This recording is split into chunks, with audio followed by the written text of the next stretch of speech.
This is what we're going to talk about today. That hip hop has officially fallen off. There's no doubt about it. You know, it's interesting how I'll be going across these streams, whatnot, and reading what some of these streamers are saying, what some of these TikTokers are saying, what some of these beat people, these hip hop personalities, whatever you want to call it. I look up and see what they be saying. And a lot of it is just trash, y'all. Just trash. And I'll say this too, man. I'm a little disappointed in the Joe Budden podcast. All right. I always expected Joe Budden to be somebody who I get like real hip hop takes from, which, I mean, you still kind of do to this day. But overall, not really, man. Not really anymore. And I was looking at a few of the topics that came up for his podcast, the last few episodes. And it was just like, yo, man, what are y'all talking about? Y'all just talking about whatever's trending on Twitter. And I'm just thinking to myself, like, yo, man, so this is what hip hop has become now? Hip hop has just become a place where we talk about what's trending on the algorithms. Like, we're letting the algorithms dictate what hip hop is and what hip hop is all about. And my point basically is that that's not how hip hop started, man. That's not how this rap music started. But it's interesting to see that this is where we push it now. This is where it's going now. You know what I mean? So, yeah, man, I wanted to know some of your thoughts, but I just thought, like, yo, we got to discuss this, man. Like, who is out here that's really speaking about real hip hop and real hip hop culture that needs to be preserved? And I'll say this too, man. I've been thinking this. Maybe rap music in general is just going in a different direction.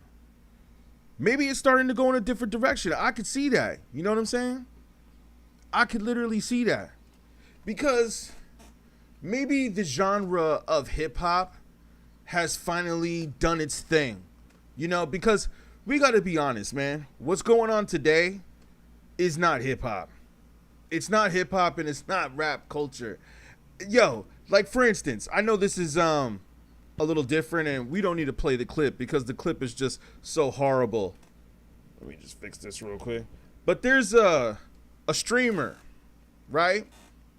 There's a streamer who went on his stream and basically said that he feels that men should participate in what females do. And I said to myself, man, that's pretty whack. That's pretty whack to say that on a stream, especially when you have a lot of people who listen and follow you. But I'm saying there now seems to be an agenda that is being pushed. As I've said before, I said this time and time again. We've all heard about other stuff that's going on in the music industry today, right? There's other things that are going on in the music industry. Okay? Here, I'm going to play you some of them right now. Right now, you hear I have Kodak Black. And here, let me put it like this. I'm going to put it on the graffiti just for a moment. Yeah, right here, we have Kodak Black, who said that he reveals that he just ended his contract with Capitol Records. Now, that whole part makes me think a lot of things in itself. Just the fact that we have Kodak Black here, right?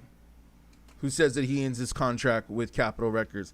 My question first off is, why would Kodak Black even sign with Capitol Records in the first place? That's my first question.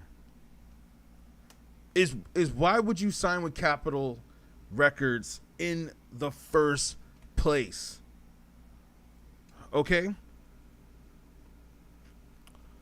But then on top of that, he says that he wants to go independent. And like I said, man, I was never really a Kodak Black fan until after I heard him on Kendrick Lamar.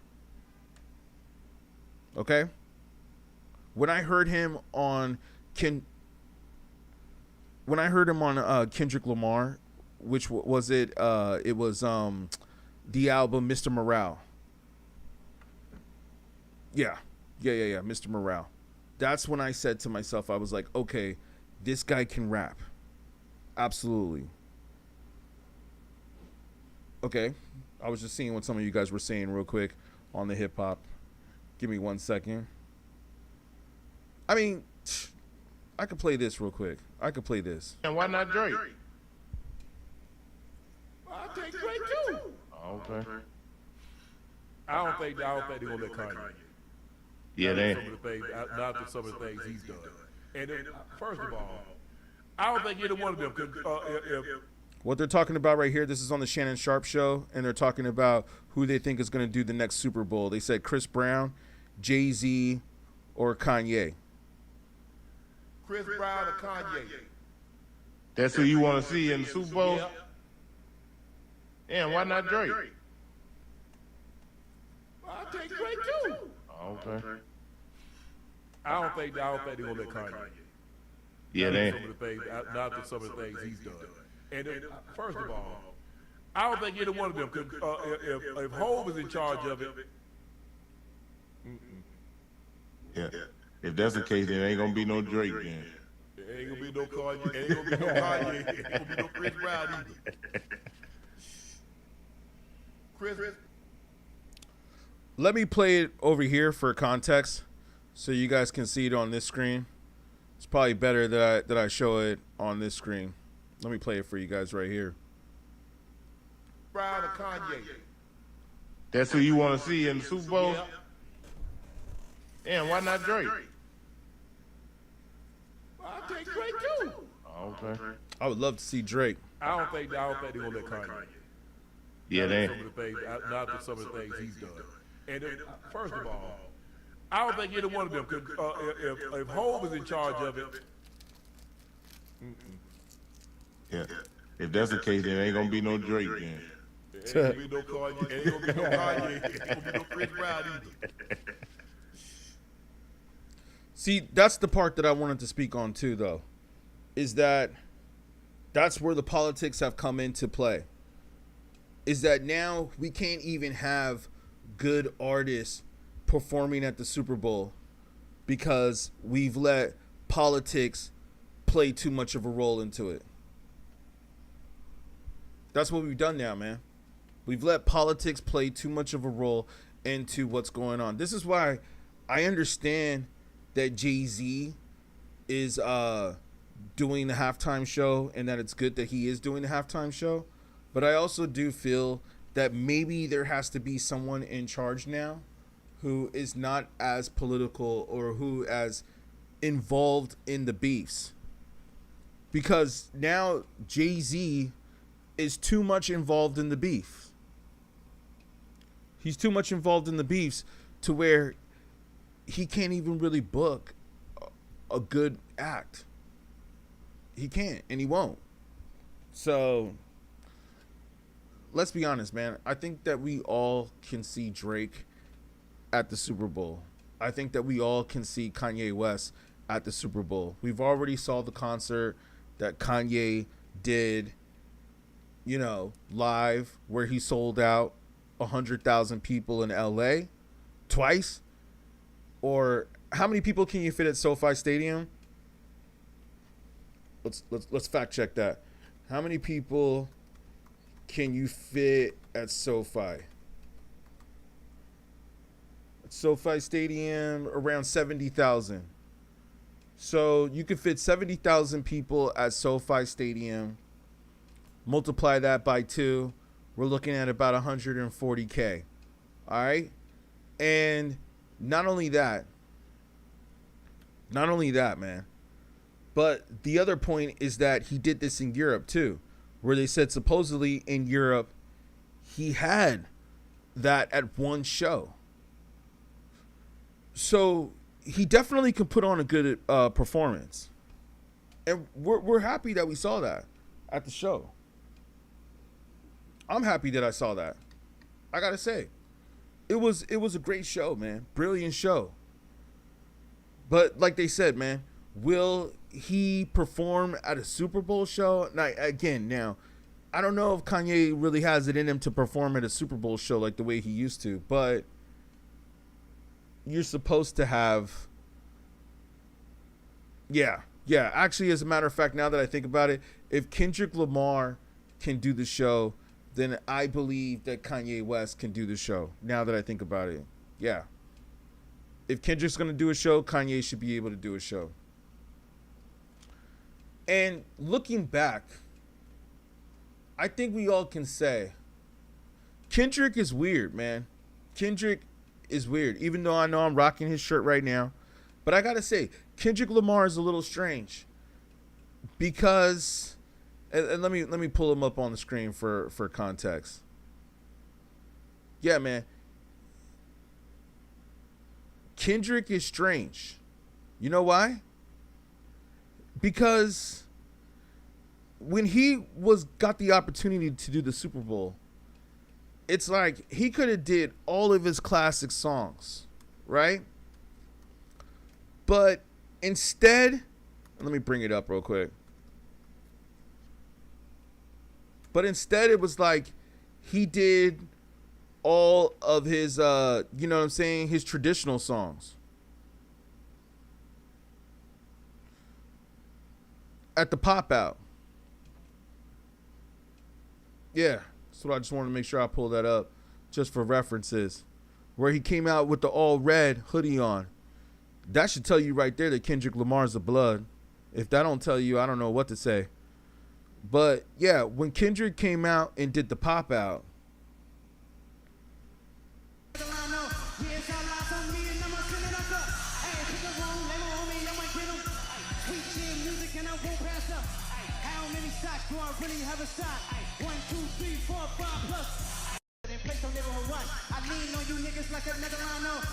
yo, what a performance, man, at that pop out. Yo, I gotta say, Kendrick put on a Super Bowl show at the pop out.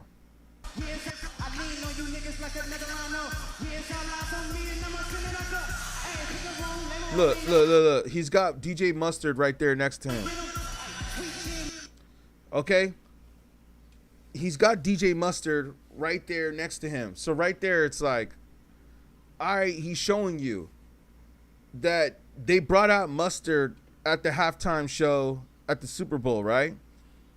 And then they had him like on the field with him for a moment. So they're trying to recreate what was going on at the pop out. All right? The pop out was before the Super Bowl, right? Yeah, I think it was. So it's just like they're trying to recreate what happened at the pop out, but it's like, yo, at the Super Bowl, he decides to do all G and X songs. With the few with SZA. I don't know, man. I thought, like, looking back now, I feel that was a little bit of a strange move. Like, I get it. I see what he's doing. But I also feel that it's like, nah, man, the Super Bowl ain't for you to play around with either, though, man. This is where you should have let all your hits out. You should have kind of told the world what was up.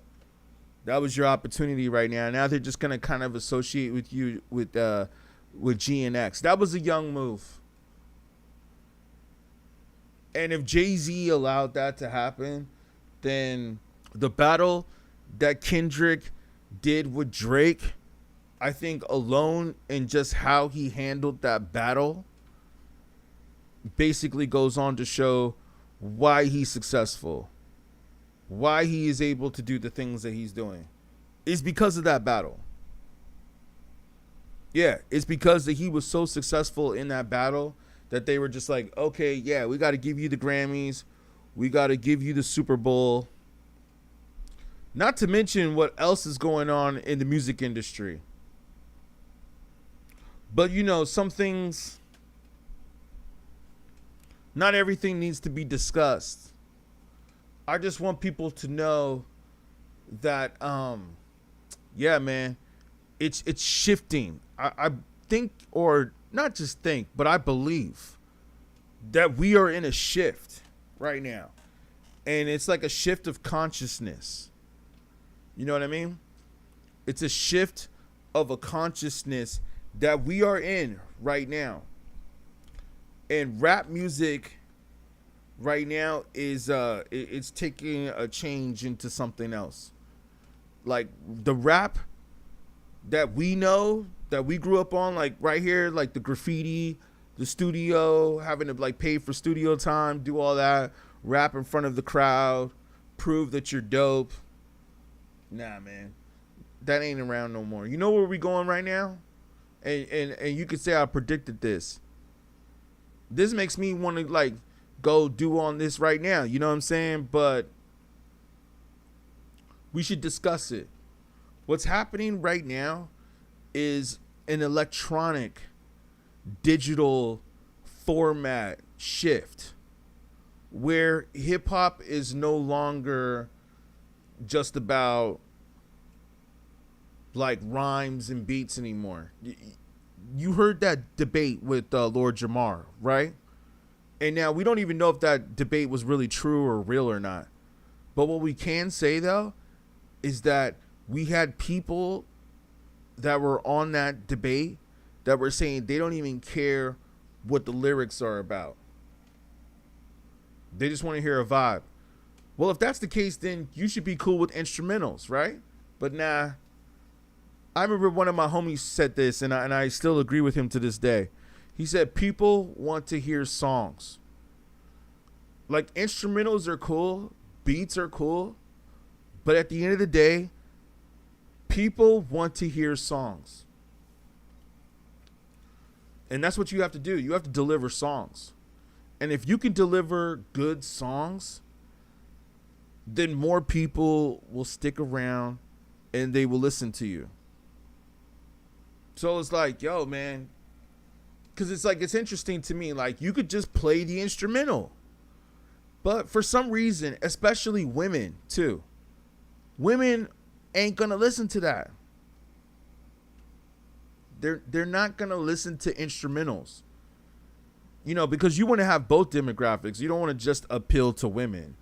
You want to appeal to men too, I would think. You want to appeal to both demographics. But then again, maybe not. Like Drake has kind of proven that. You don't have to appeal to both demographics.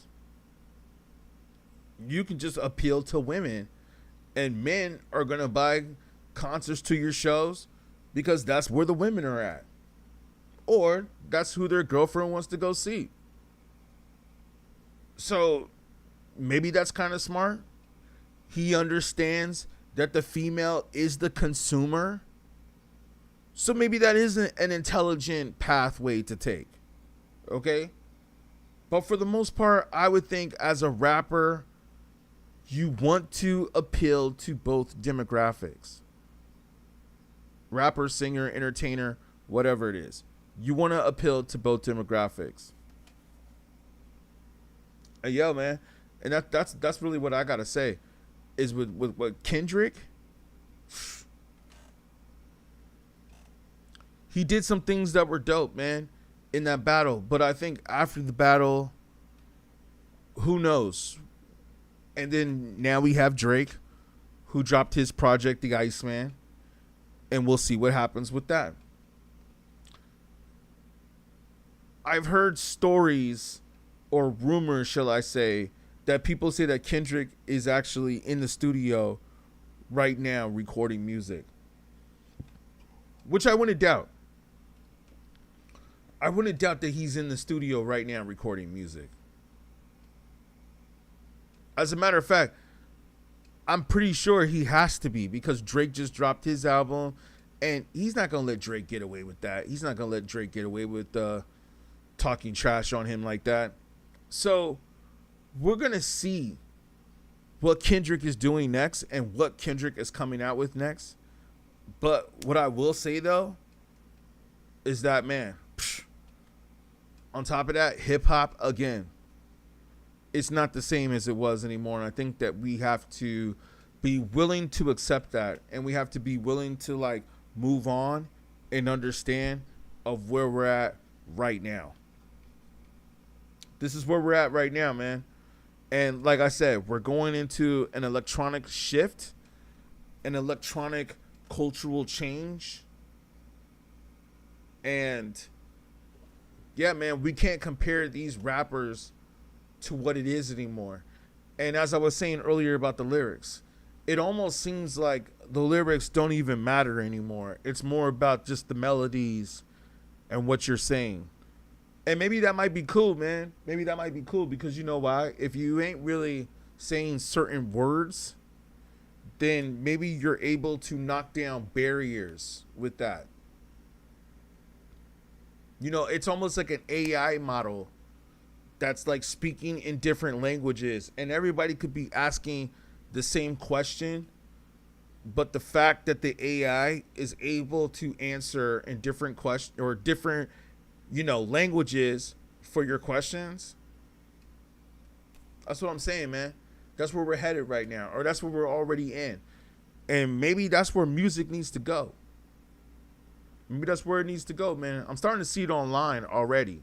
I'm already seeing it online. People are already doing it. The question is just, has it caught on yet to be part of a mainstream? Probably not. Probably not yet. Still in the works. But,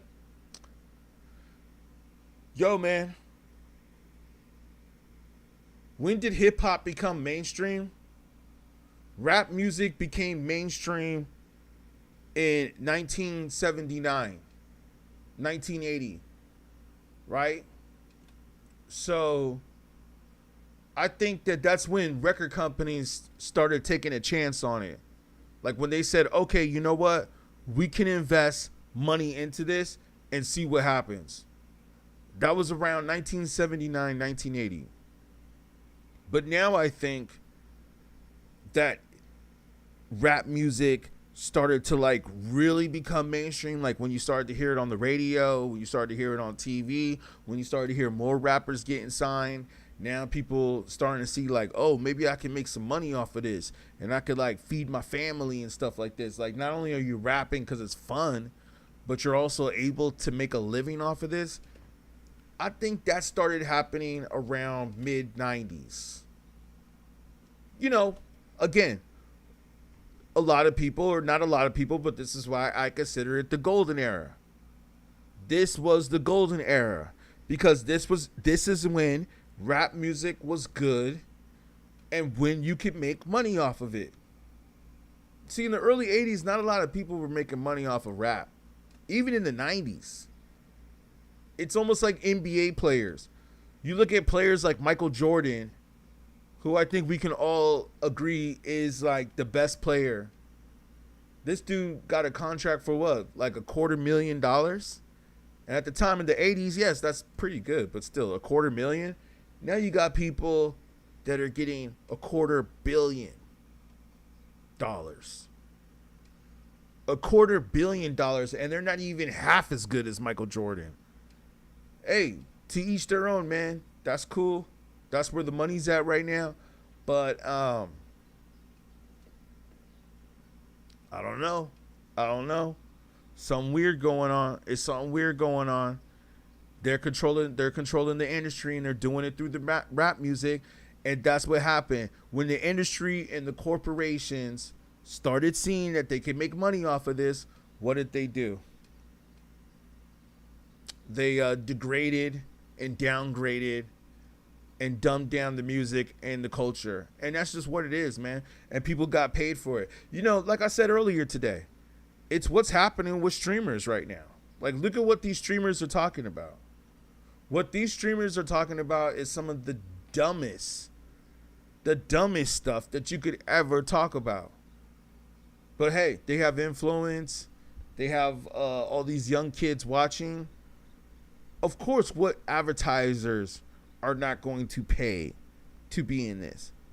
And then it makes you wonder, do they want to keep people stupid? The answer is yes. Yes, they do. Why? Because that's how you control people. The only way that you can really have control over people is by keeping them dumb and dependent on whatever it is your products are. keep them needing more. You know what I'm saying? It was like everybody pretty much experienced this, what was going on during the whole, you know, can I speak in code words? Through the whole pandemic, so to speak. It's like everybody saw that right there. Everybody saw what kind of control and manipulation that was, right? But my point is this, though.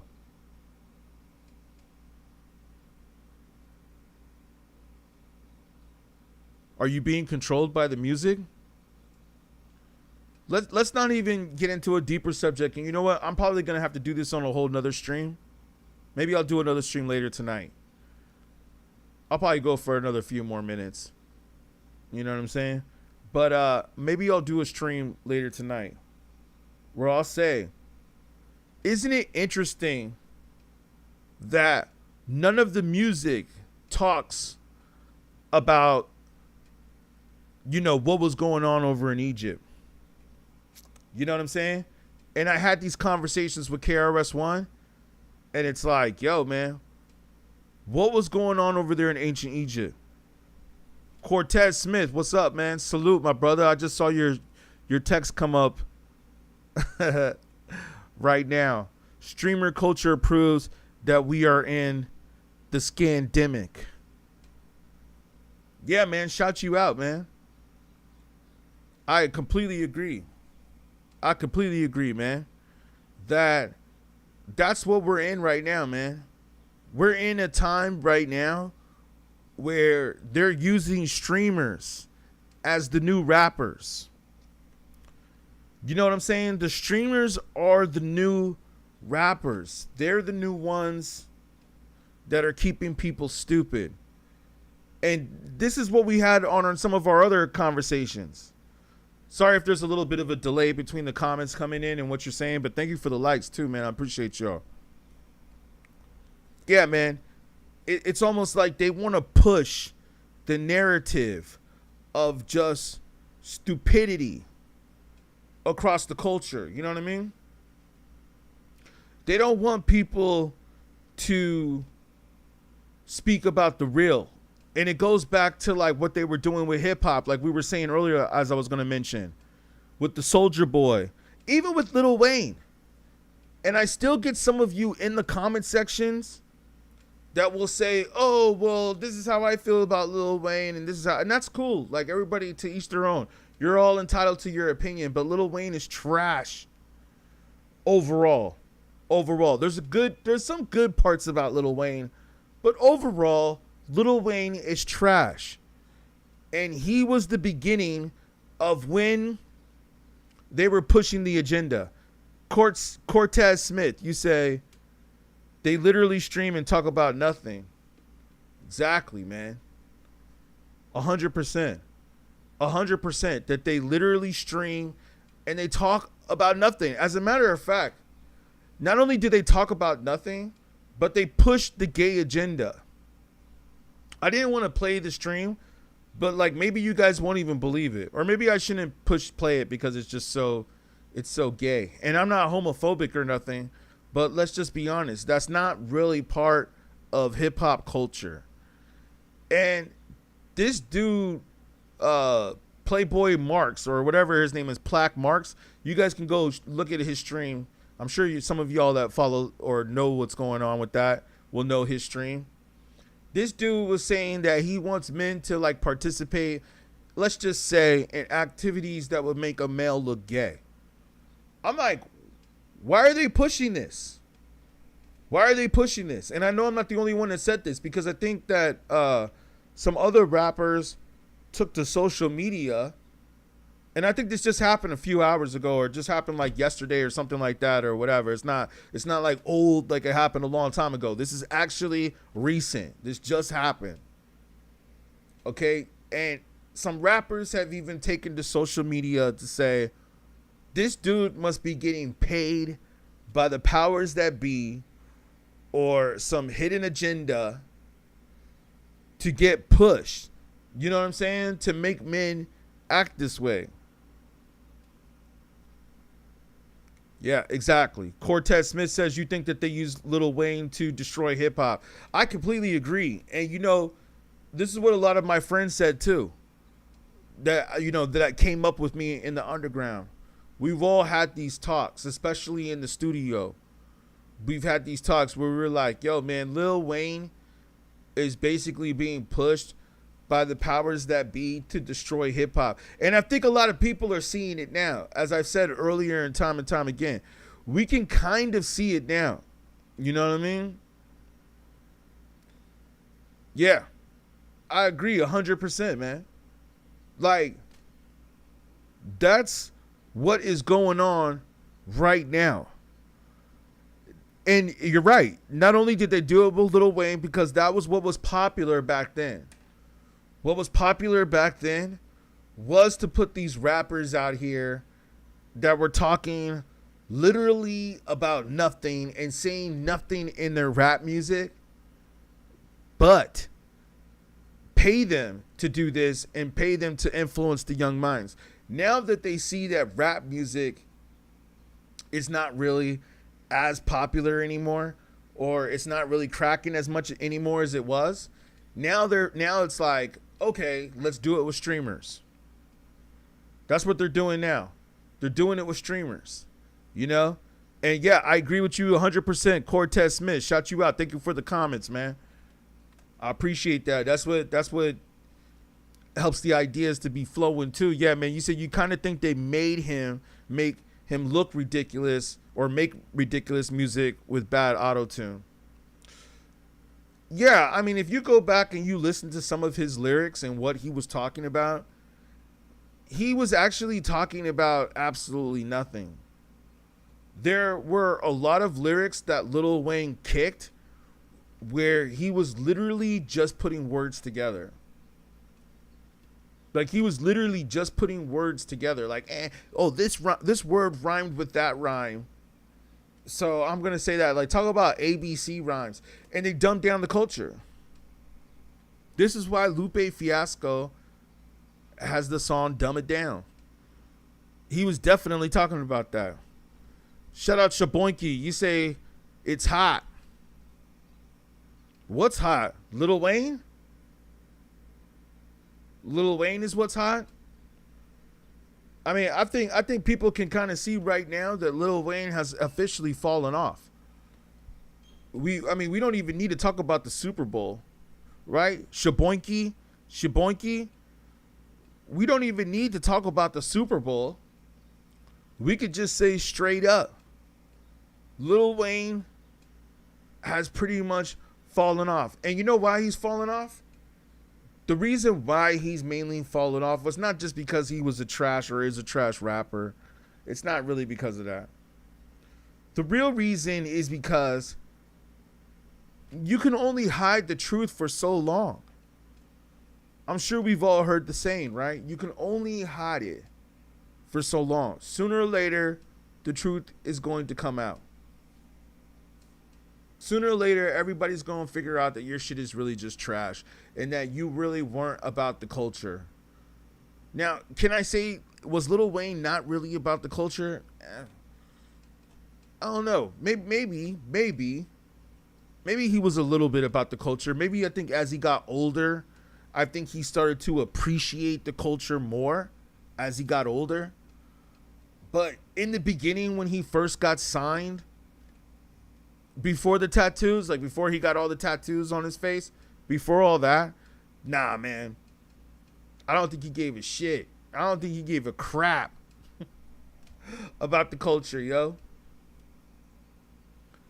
And that's why this generation, the only rappers that they can speak of when they speak about the culture are two rappers, and that is J. Cole and Kendrick Lamar. GQ Tuesday says, him, Wayne, about the culture, huh? I think we let him not care at all. He still don't care. Exactly. Shout out GQ Tuesday. Yeah, man. I agree with you. He probably still doesn't care about the culture. Well, I'll say this. I think that when he didn't get chosen to do the Super Bowl, I think that hit him a little bit. I think it hurt him a little bit. I think that kind of roughed up his ego and made him be like, okay, maybe I should start taking this a little bit more seriously. I think that definitely had happened when Wayne did not get selected to do the Super Bowl. And the fact that not only did he not get selected to do the Super Bowl, but the fact that it was also in his hometown. Like, how crazy is that, man?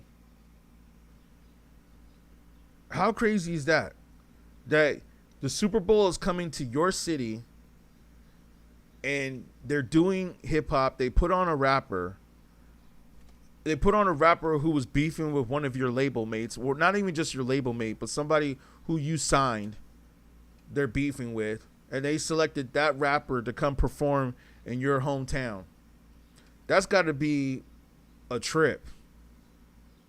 I think that was a wake-up call right there. I think Lil Wayne got his wake-up call.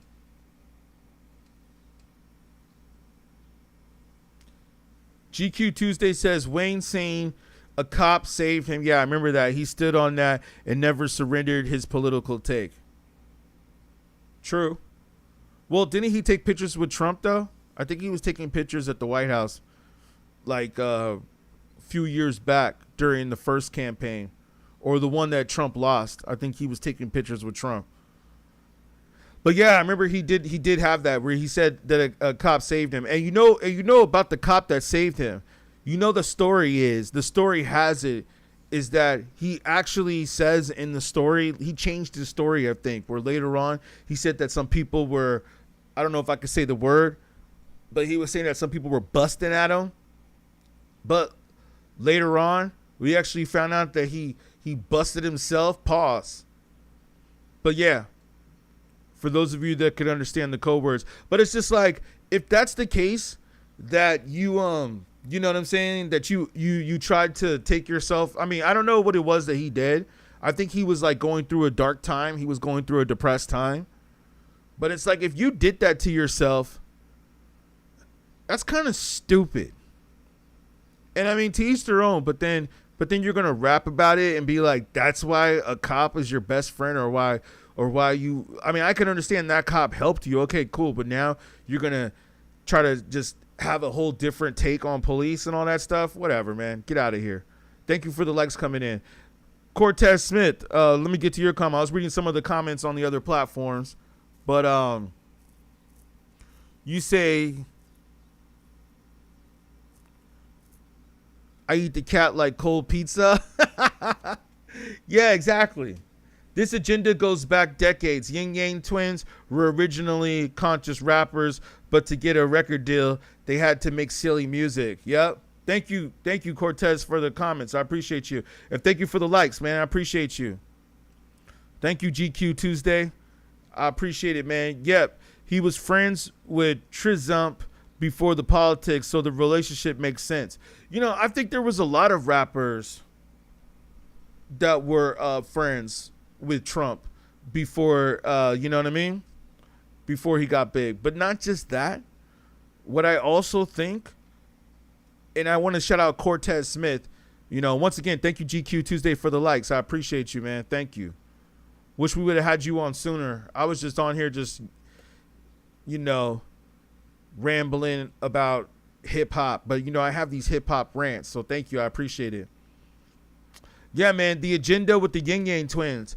Man, I hated all that music. I forgot when that music came out, but I feel like it was the mid-2000s. Like the mid-2000s, early to mid-2000s is when hip-hop just got corrupted, man. At that point, it was just done. Like when they had that song, Shake That Laffy Taffy, the Laffy Taffy, Shake That Laffy Taffy. That was like one of the dumbest songs I think I ever heard. That song was so horrible. So, yeah, man. That's when hip hop had officially fallen off. I gotta say. Maybe I could play a clip real quick. Hold on. Yeah. That was when hip hop had officially fallen off.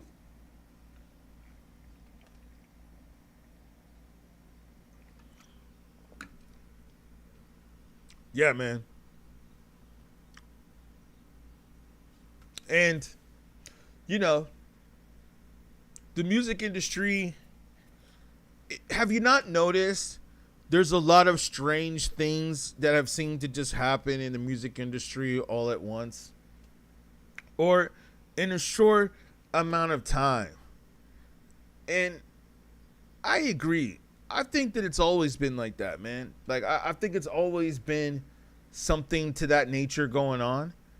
But now it just seems like it's getting weird. Like, it's getting really strange. So, I don't know what to think about it. I don't know what your guys' opinion is of it. But just like these rappers that are in the situation that they're in, what else is going on with the music industry? The weird thing, Beyonce having to explain what she's doing with Jay-Z's hair is just crazy.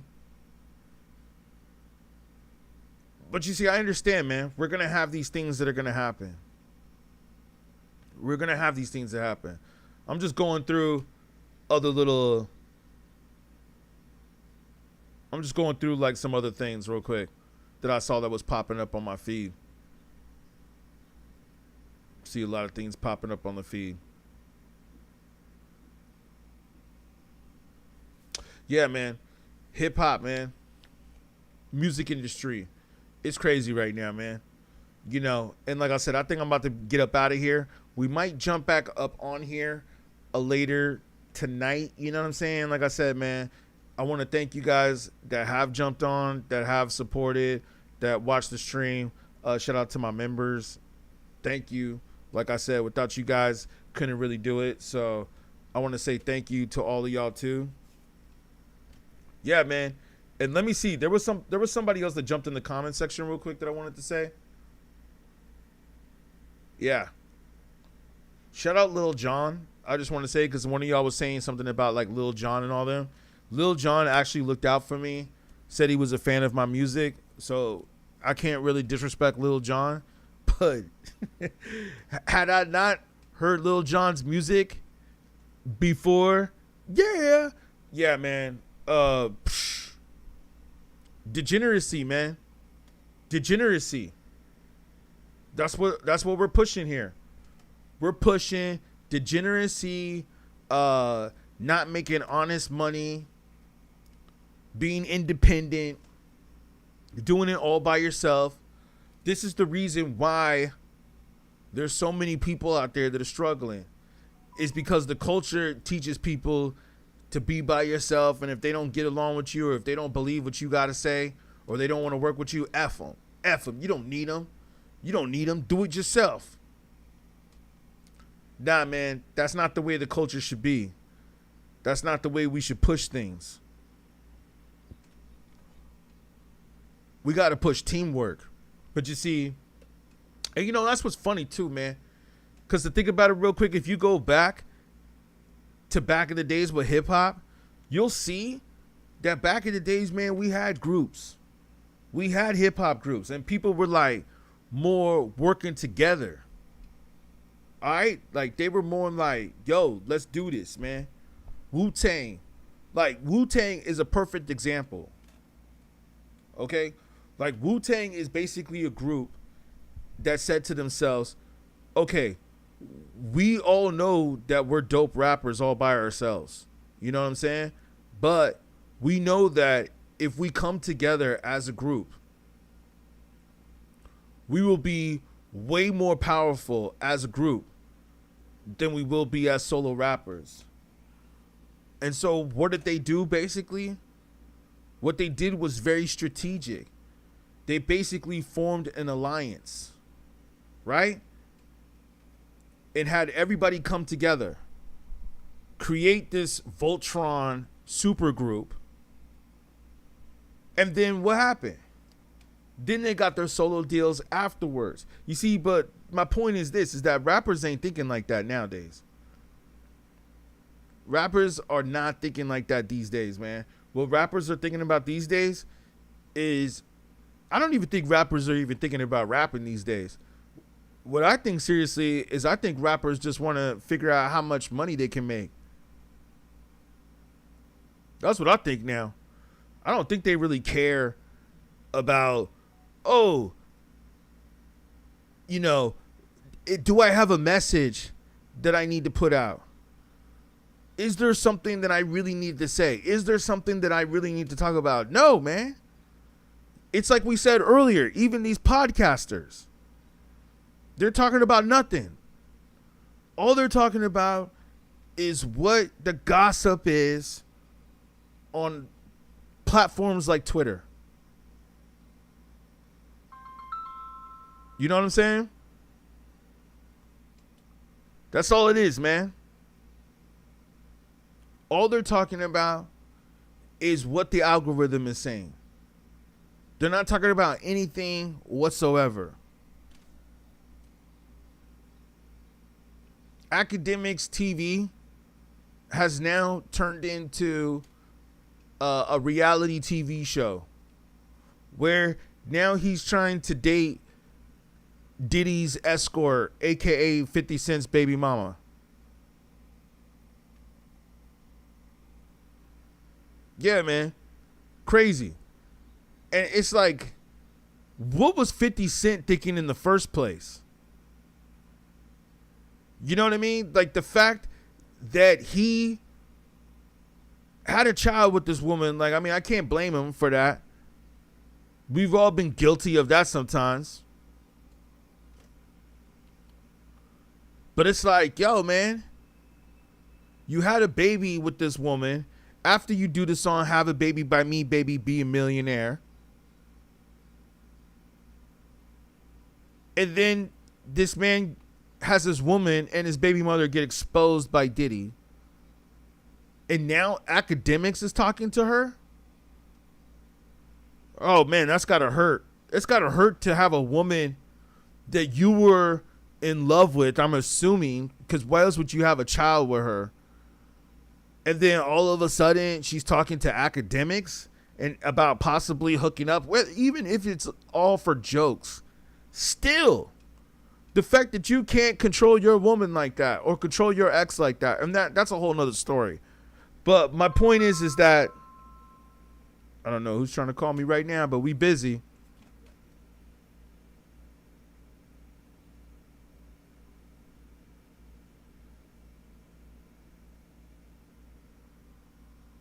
Yeah. Yeah, man.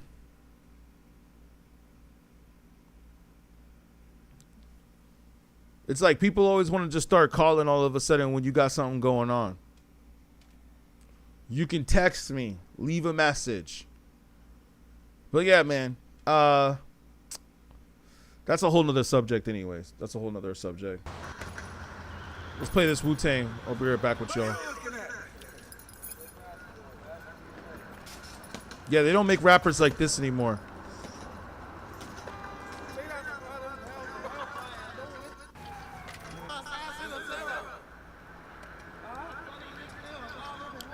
Hey, she's about to bring something over there. I think she like you, man. Where's that? Uh-oh. Here she comes. She's coming. There you go. She with y'all?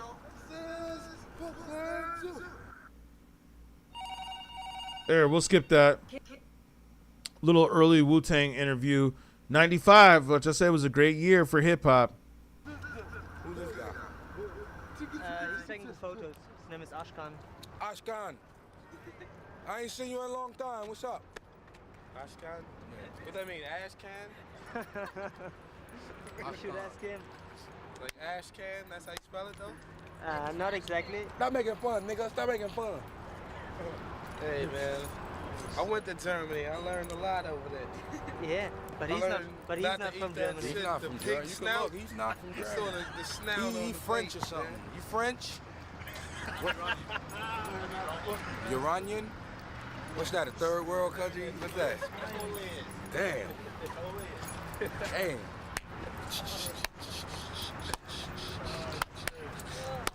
See that right there? That's the big boy right there. See, back when I was a shorty, or better yet, when I was still taller than everybody else and shit, somebody put me on to some The Twin Towers, it's that nigga right there. You know what I'm saying? So this coincides because of the height is just incredible right here.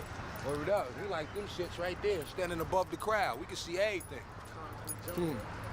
Yeah. Yeah, jump, nigga, 6 stories. Who wanna jump? You wanna go up in the water?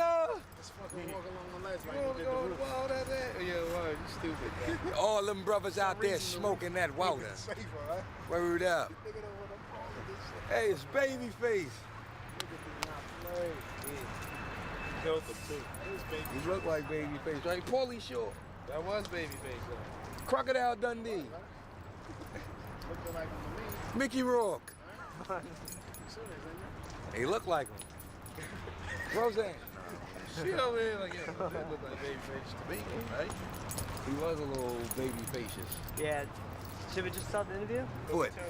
Or check it. Watch this. Jim from Taxi. I don't know, Alex. All right? Jimi Hendrix. Nah. That's what I look like. Slash. From Eternal Champions. Oh, shit. Oh. Blah.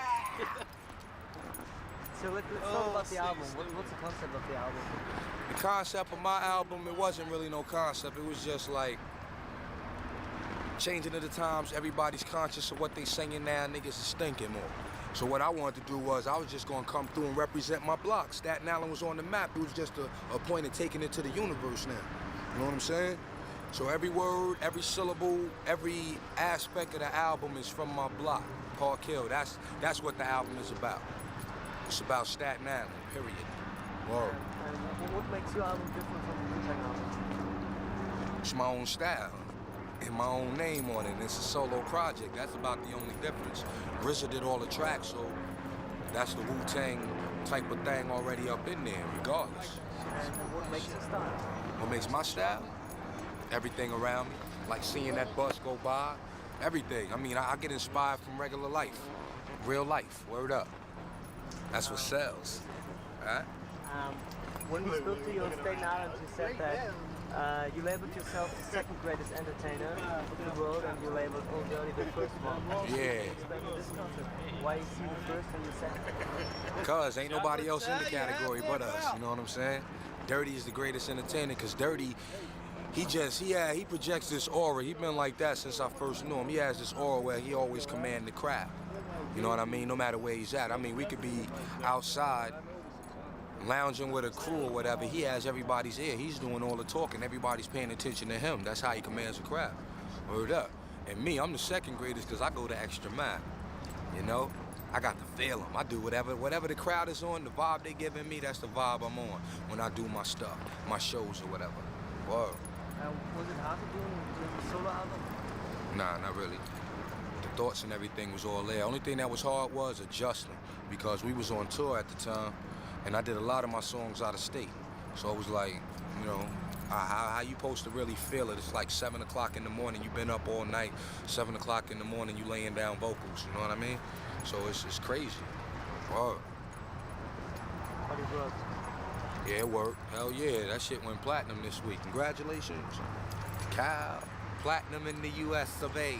Try and get y'all to buy some of them Cal joints. Word up. So what can you tell me about the videos? Do you like to do videos?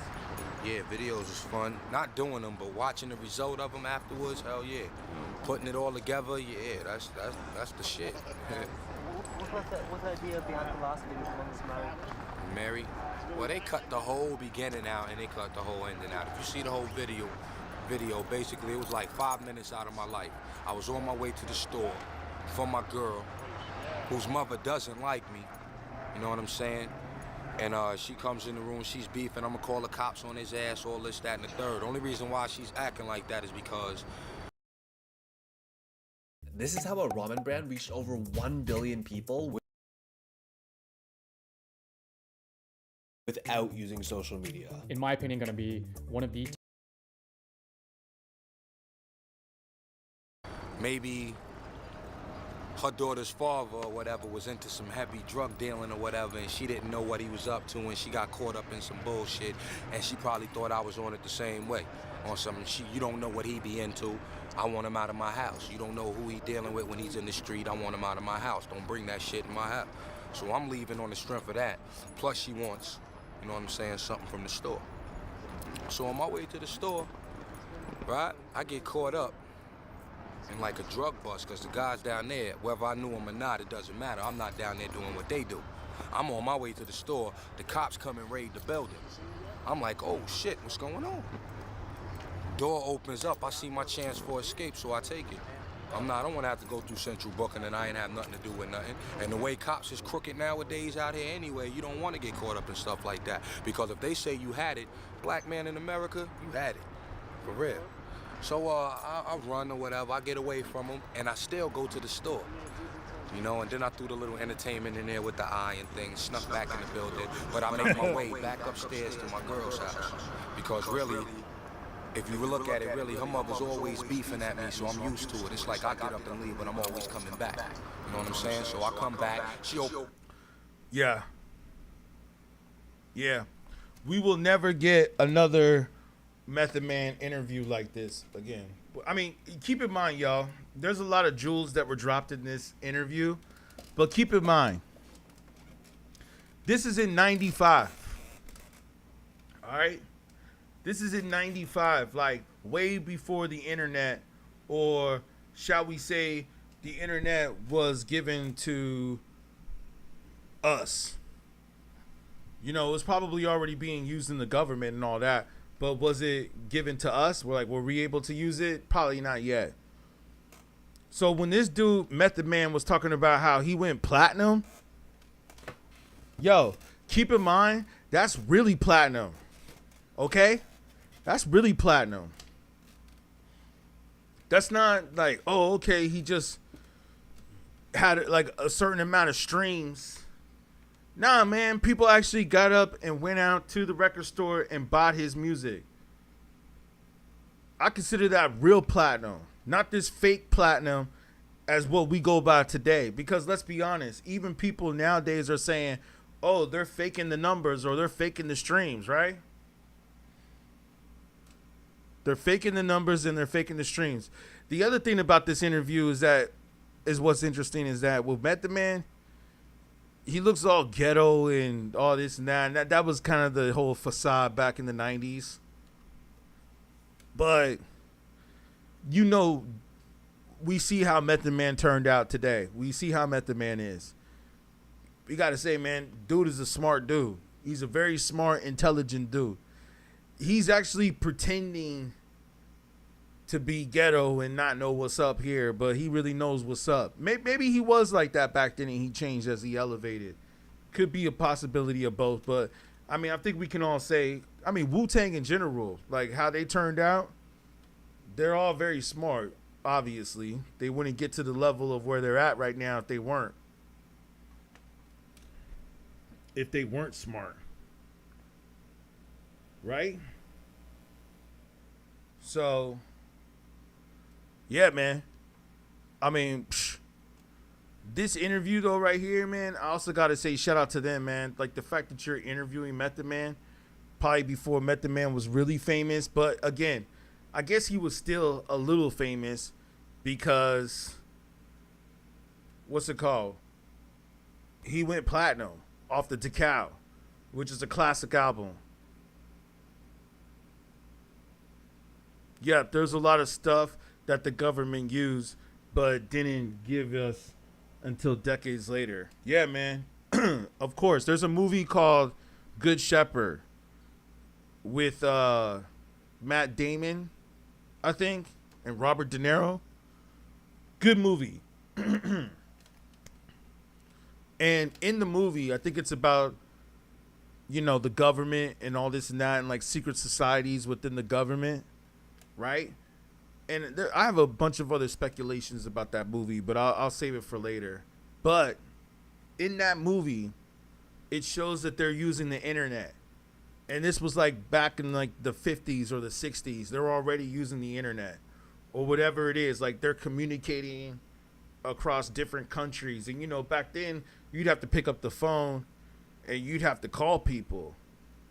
But it shows in this movie, and this is a true story, it shows that they were already like on typewriters. Like, of course, the technology was different back then, but it was still the internet. Like they were already like communicating with different with people in different countries, like in real time, not through like a phone, like through a computer. And they were already doing this like back in the 50s and the 60s. So it's like, yeah, but the fact that this Wu-Tang interview was done before the internet, and so he's selling really 1 million records, right? And like I said, Method Man, we already know, man, Method Man is a star. In my personal opinion, I feel like Method Man is my favorite rapper for Wu-Tang Clan. That's my favorite rapper. So, yeah, Method Man is a star. I think Method Man could have easily went on to have a solo deal. I think he already did, right? Method Man, technically, he did have a solo deal, right? Before Wu-Tang. But it didn't really do nothing. So, I'm glad that he finally did his thing. But let me say this. I think that had Method Man not came out with Wu-Tang Clan, I don't think he would have been as big as he is. I think him being a part of Wu-Tang and then branching off and doing his own thing is what made him a bigger star.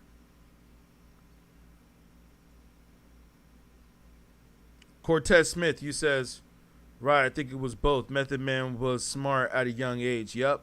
And you say you could tell by his lyrics he was intelligent. I mean, of course, You're All That I Need with Mary J. Blige off the Diana Ross sample, but the one with Mary J., that's a classic. And they won a Grammy for that, too. You said, Cortez Smith, shout you out. You said, that's a good point. You always thought that James Bond movies was an example of how they already had this technology in the 50s. Yep. Yep. Yo, and Men in Black, too. Men in Black talks about it as well. You know, like Men in Black is already telling you that they have capabilities of erasing people's minds. You know, like I wouldn't doubt any of that. But yeah, James Bond for sure, man. Like they're already using cell phones back in the 50s. I mean, remember Dick Tracy? That's one thing I used to always remember, because when I was younger, I used to read comic books. I mean, I still do to this day. I still love comic books, but you know, I don't really have time as I used to like get all into the comic books like I used to. But I used to love Dick Tracy comic books, right? And Dick Tracy, let me see if I can pull up a picture for those that don't know. I mean, I'm pretty sure everybody knows who Dick Tracy is, right? But he used to talk into his watch. You know what I'm saying? And remember, he was speaking to people through his watch. And I used to say, man, I hope that would be dope one day if I could like speak into my watch. And now we're doing that with iWatches, right? With Apple Watches. This is like Warren Beatty when he was playing Dick Tracy. But yeah, man, he used to speak into his watch and talking to his watch. And I remember reading these comics as a kid, you know? Like, yo, that would be dope if we could talk into our watch. And then come to find out, now we have watches where we can do this. I remember when I was younger looking at this cartoon saying, oh, that's not going to, I don't know if that's true. Is that really going to happen? Are we really going to be able to speak into our watch? I remember that, man. So I'm happy to say that I can see where technology has changed. Like, I can see where technology has, like, you know what I mean? Evolved over time. You know, like, I'm happy to say that I was here doing this hip hop stuff before the internet, and I'm still doing the hip hop now. But I see the changes. I see like how technology has shifted and technology has elevated.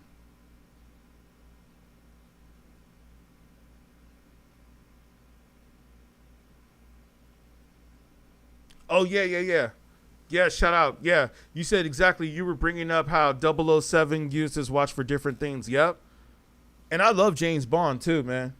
Speaking of James Bond, we're gonna see who becomes the new James Bond. That's gonna be interesting. It's gonna see like who becomes the new James Bond. But yeah, man, I like Daniel Craig as James Bond. Sean Connery was always and still is always my favorite James Bond. Goldfinger, come on, that's a classic. But yeah, man, Daniel Craig is not a bad James Bond.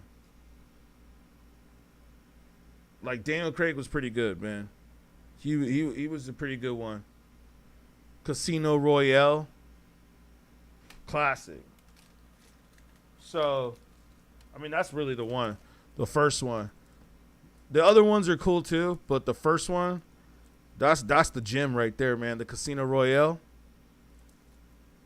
But yeah, man, I love James Bond movies. Those are like one of the best movies to watch, especially as a man, like just like learning your swag. Like that's a good movie to watch, man. You know, I completely agree. Traveling around the world, doing all that stuff. And the technology, you're right.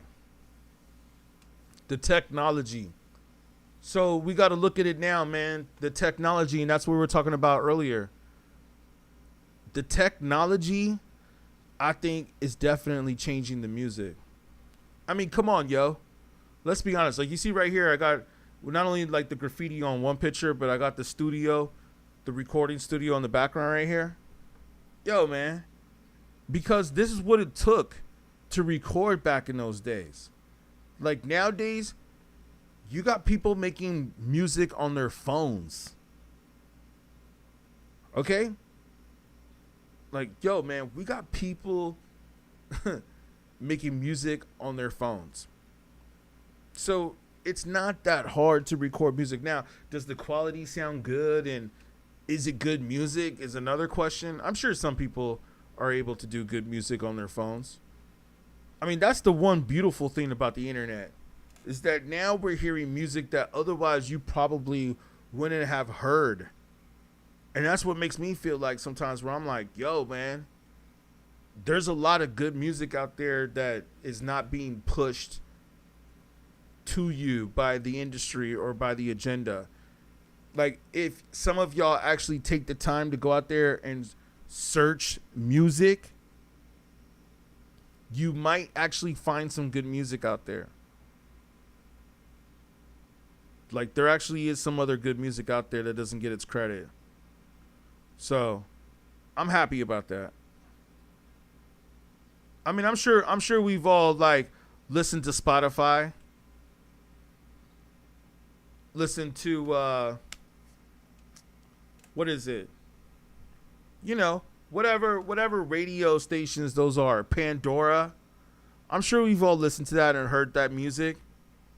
Right?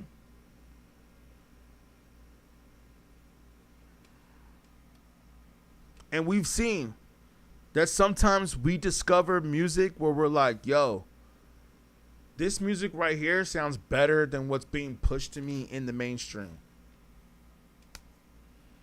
I've heard that before, man. I got music right now that's saved in my YouTube playlist where I'm like, yo, some of this music that's in my playlist is like music that has never been pushed by the mainstream.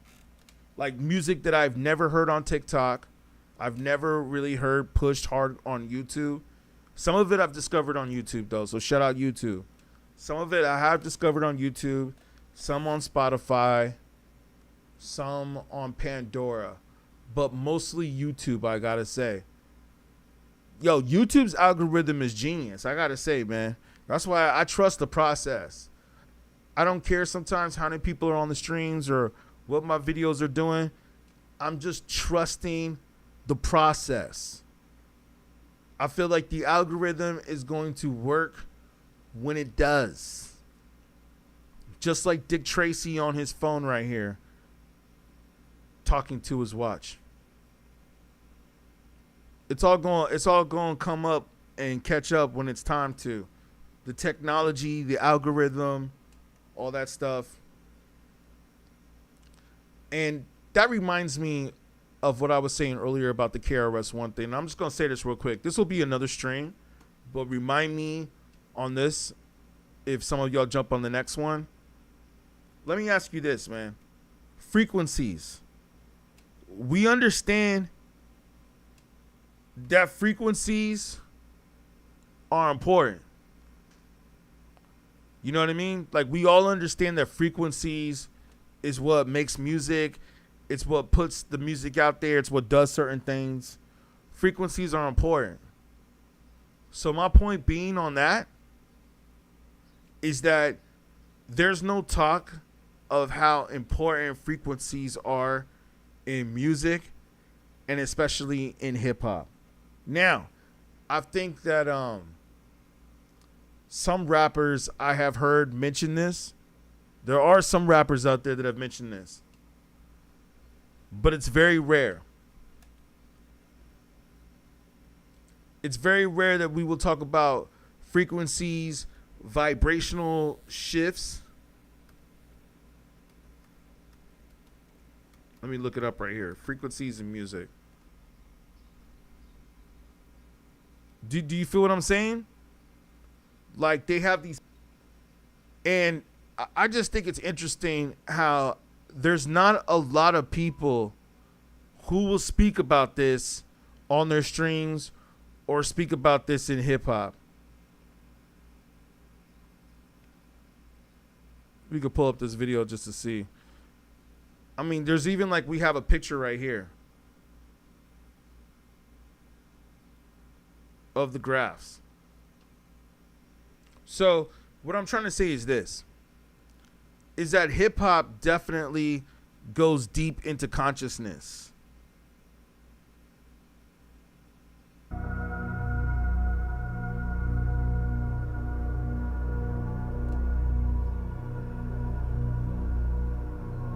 I mean, that sounds like the intro to a Travis Scott song, right? Already. Let me just play that again.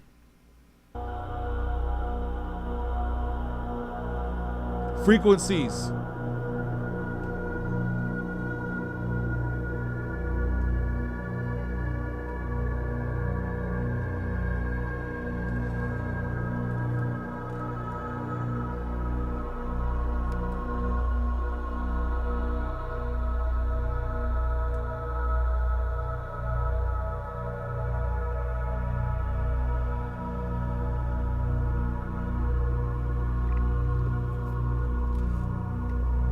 All right.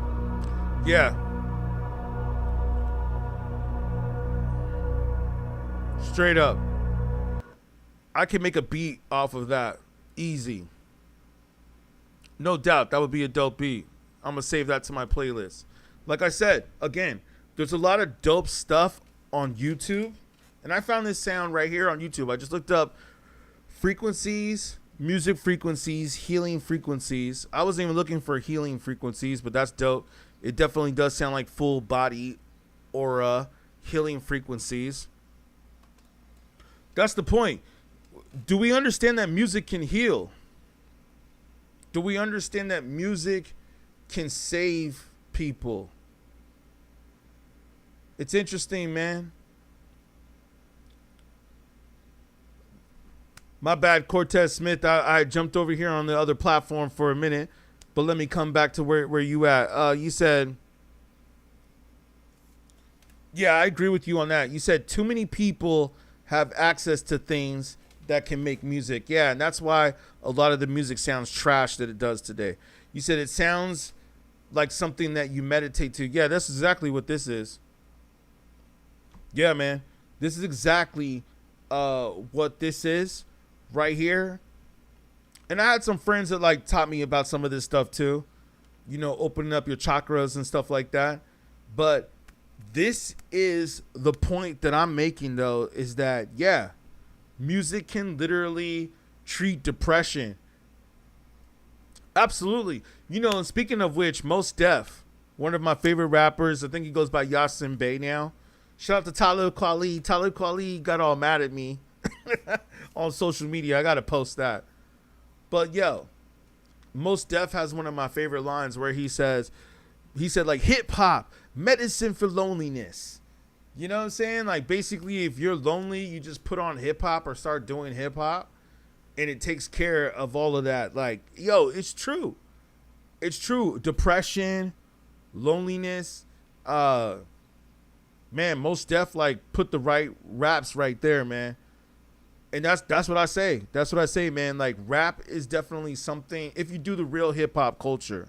But music in general, too, not just rap music. You're right, music in general. I mean, that's how a lot of these songs got written, or some of the most meaningful songs, or songs that were written when people were going through stuff, right? And I think the music industry understands that, and that's the point that I'm trying to make right here. Is that the music industry understands that, right? And yet, I think purposely, they want rap music and hip hop to be degenerate music. Not only that, but they push the agenda to make men weak. And they're pushing it all throughout mainstream Hollywood too. Are y'all ready to go see that Supergirl movie coming out? Yeah, man, Supergirl comes out this weekend.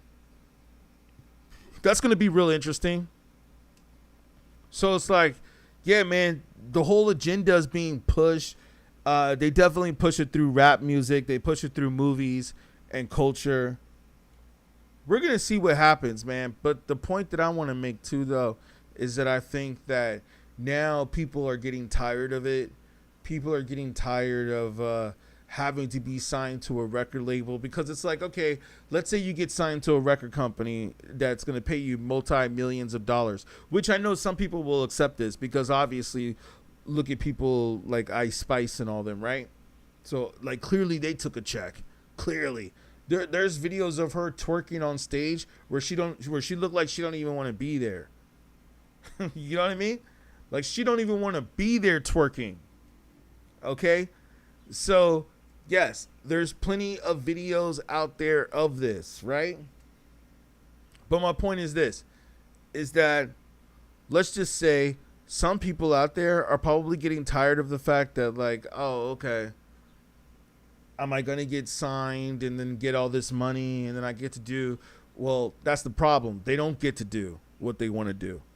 But they'll get a lot of money to, like, pay rent and pay for your bills and buy expensive cars and live the lifestyle. And yes, that seems like it's cool for a while.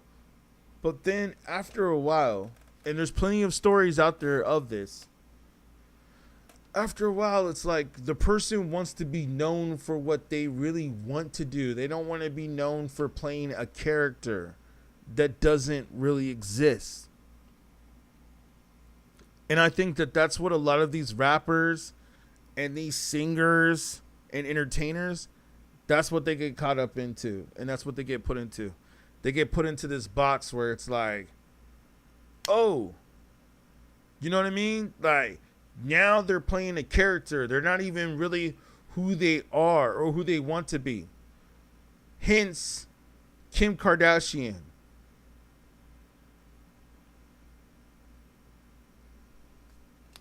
Yeah, I agree with you on that, man.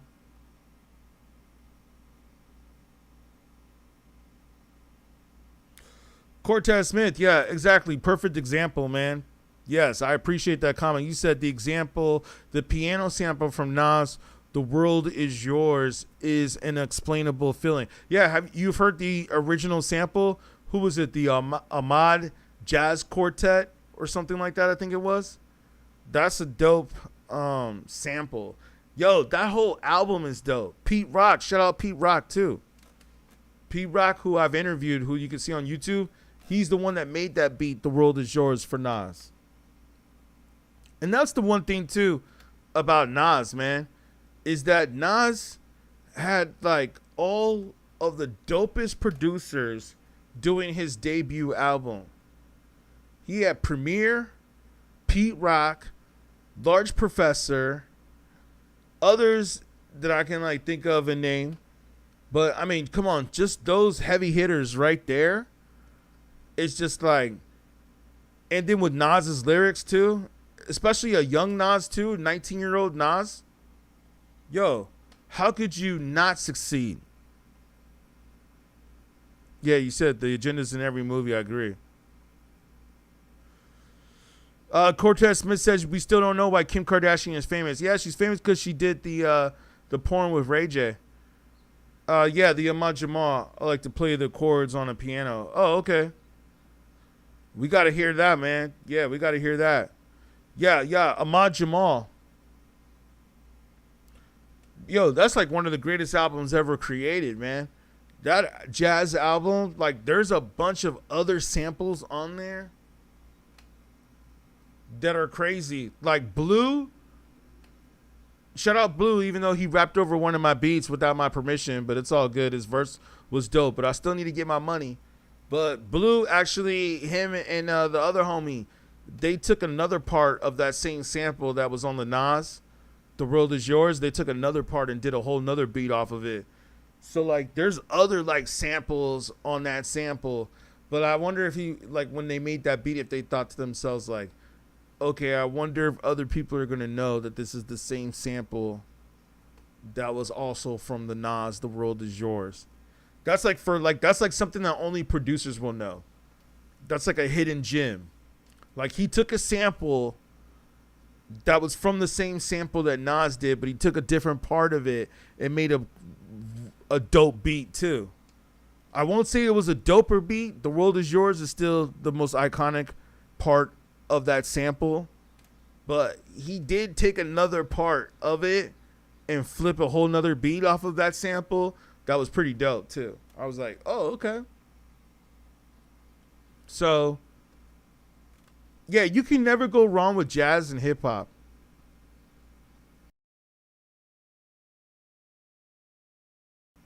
Yeah, with jazz and hip hop, you could never go wrong. But that's what I'm saying. I mean, now it's gotten so hard to sample. Like, now it's just like, yo, man, they're treating us like record companies now. I remember back in the days, you could just put your stuff out. I mean, well, you know, we're going to see what happens. We're going to see what happens. I don't want to put it out there in the universe yet. We're going to see what happens. That's what I said, man. People got to understand, man, words is powerful. Rhymes are powerful. Lyrics are powerful. Beats are powerful. We got to understand this, man. You know what I'm saying? And it's like a lot of people, they don't take the time, man. They don't take the time to figure this out. I got to tell you, man. They don't take the time to figure this out. And this is why I say we can't listen to a lot of these podcasters or a lot of these rappers unless we know that they're rappers who are for the intentional good. And it's okay, man. You could have a few ratchet songs here and there. But we can't be having, like, yo, man, we can't be following idiots, though, either, though. You know what I'm saying? Like, some of these rappers are stupid. Yeah. Okay, Cortez says world renowned. I'm going to look that beat up. I'm going to look that up. Yeah, man, as a matter of fact, after this stream, I'll probably go back and play the Ahmad project, man. Just because, like, there's so many dope, not just because of the samples. I mean, it's a dope album to listen to just on your own. But, yeah, man, there's so many great samples on there. Oh, yeah. Yeah, Camp Low. Lucchini, I wish more rappers would get back to making music that feels good. Yeah, I agree. That's such a dope beat, too. Shout out Ski Beats, who made that beat. I have that album over here, too. Camp Low. This is it, what? Lucchini rocking in the time. This is it, what? Lucchini popping all the time. This is it, what? Yo, that should be popping so hard. And that beat, boom, boom, boom, boom, boom, with the horns. Yo, that's a beat that should be trending on TikTok. That's a beat that should be trending on TikTok. Like, maybe we can make that trend pop. Because I don't know how people can't be dancing or making a trend to that. I think they could. But yeah, man. I mean, that's where the music is at. Music has the potential to heal, to do certain things. I mean, I'm not the only person that said this. isn't this what like Michael Jackson was saying too? Michael Jackson was out there saying this. And speaking of which, I hope that some of y'all have seen the movie by now. I really hope that some of y'all have seen the movie Michael by now. If you have not seen the movie Michael by now, go get a ticket to go see the movie right now. Like, you need to.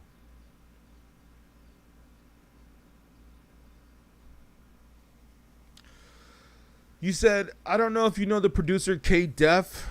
That's who produced How Nice I Am. He sounds familiar. I probably know the beats, maybe by name. I'm not sure if I always know who they are by name, but I probably might know the beats. Probably know the beats. But yeah, man. I mean, you guys tell me. Damn, Method Man looks scary right there, man. But here. I hear Chip. She opens the door and shit. She slams the door on my face. Her daughter, that's symbolizing right there that I'm used to this. You see, I ain't go nowhere. Her daughter comes back, she opens the door for me. It's like, come on in, boo-boo. I come in, and I give her tampons. That's what it was all about, you know what I'm saying? I went to the store to get her some tampons. And she was like, these ain't the ones. And I'm like, I don't know nothing about these joints here. But I think your mom's called the cops on me, though. Which brings it back to the beginning of the video when she was like, get him out of my house before I call the cops on his ass. Then I go downstairs, the cops rush. So I'm thinking, damn, she must have really called the fucking cops on me or something. It's just bug, though. It's like 5 minutes out of my life. Like that. The beginning, when me and her are talking and her mother comes in to kick me out. And the ending, when I go back upstairs and give her, you know, what she needed. They have it from the part when I come downstairs. So he's explaining the You're All I Need video. Yeah, he's explaining the You're All I Need video. A good video with him and Mary J. Blige. You're all I need to get by. I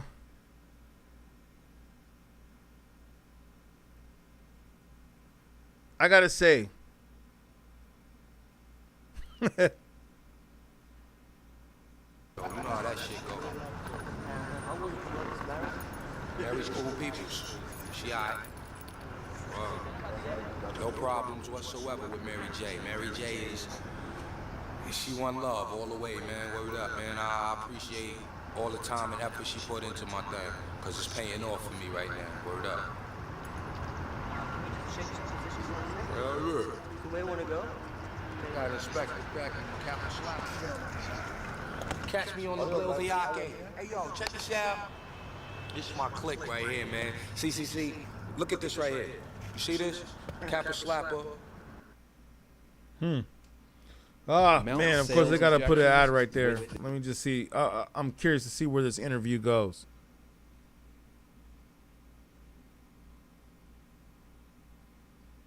Inspector Deck, my man Chip, right? Cops see this, they get intimidated like a motherfucker because they think we plotting. You know what I mean? To revolutionize, like we gonna stick up the whole block and shit. You know what I mean? So it's like this new movie, The Glass Shield, my skin is my sin. Word up, off top, I'm a suspect. Just by the way I dress, act, and look, you know? And half those cops out there, we can Wu-Tang and pay their fucking salaries for the rest of their life. And they treating us like shit. We can buy their fucking house that they still making payments on. Or that car they still making payments on. Motherfucker. He could definitely do that now.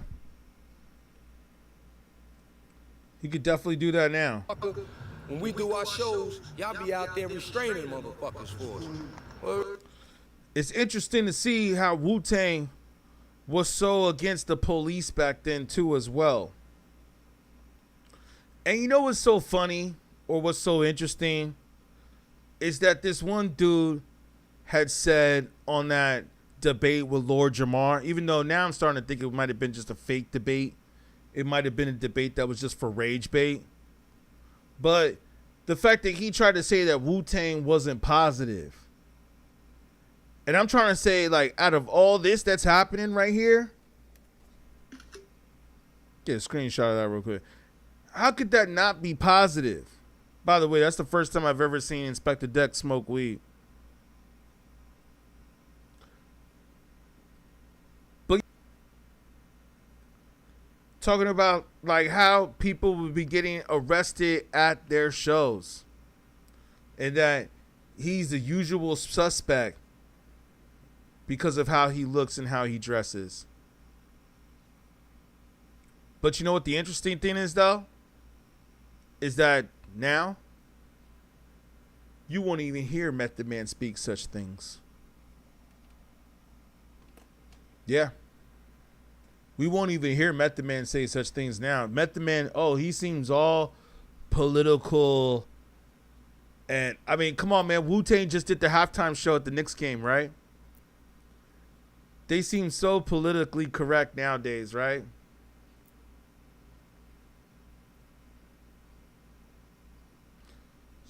Shut out. You said you actually learn how to play the sample by ear. It's from a group called Dynasty. The song kind of matches what we're talking about now. Hey, I'd love to hear it, man. Hey, send me the beats. I'm always looking for new beats, especially for producers and rappers that I work with too as well. Send me the beats to the email. The email's info@beatgrade.com. It's easy, just like how you see the name beatGrade right here. Just info@beatgrade.com. Yeah, send me some tracks or send me some links to those. Yeah, man, I appreciate it. But yeah, man, it's real interesting to see how Wu-Tang, how their growth has been since then. And I don't know why I put this on. I think it just came up on my feed. I was just looking at it. But yeah, man, as far as hip hop goes, to like what that was back then, and like here's Wu-Tang now just chilling with Ja Rule. Partners, man. There's a lot of money on this motherfucking bus, man. There's a lot of money on the bus, man. Yeah, this is the one. This is the one right here. Look at all the money on the bus.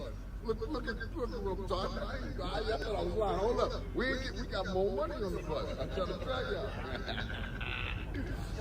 I got it. Come on, man. Come on, man. Kiss, Styles P, Havoc, Raekwon, RZA, and more, all on the same bus. Money on the bus. Look at what I'm talking about. I thought I was lying. Hold up. We got more money on the bus. I'm trying to tell y'all. I got it. Come on, man. Come on, man. Talk. Say something to the people. Stop it, man. It's like, yo, this is like word of mouth. It's like a hip hop tree.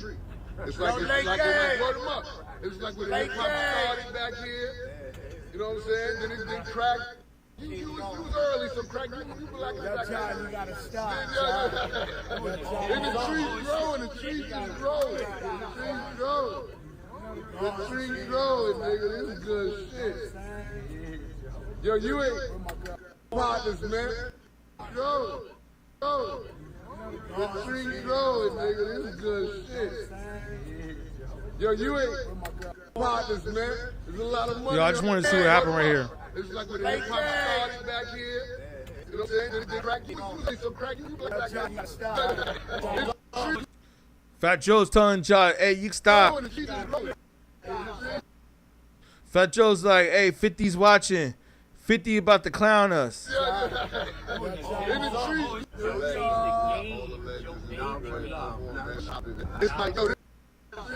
Yeah. Fat Joe telling him, hey, man, you gotta chill, homie.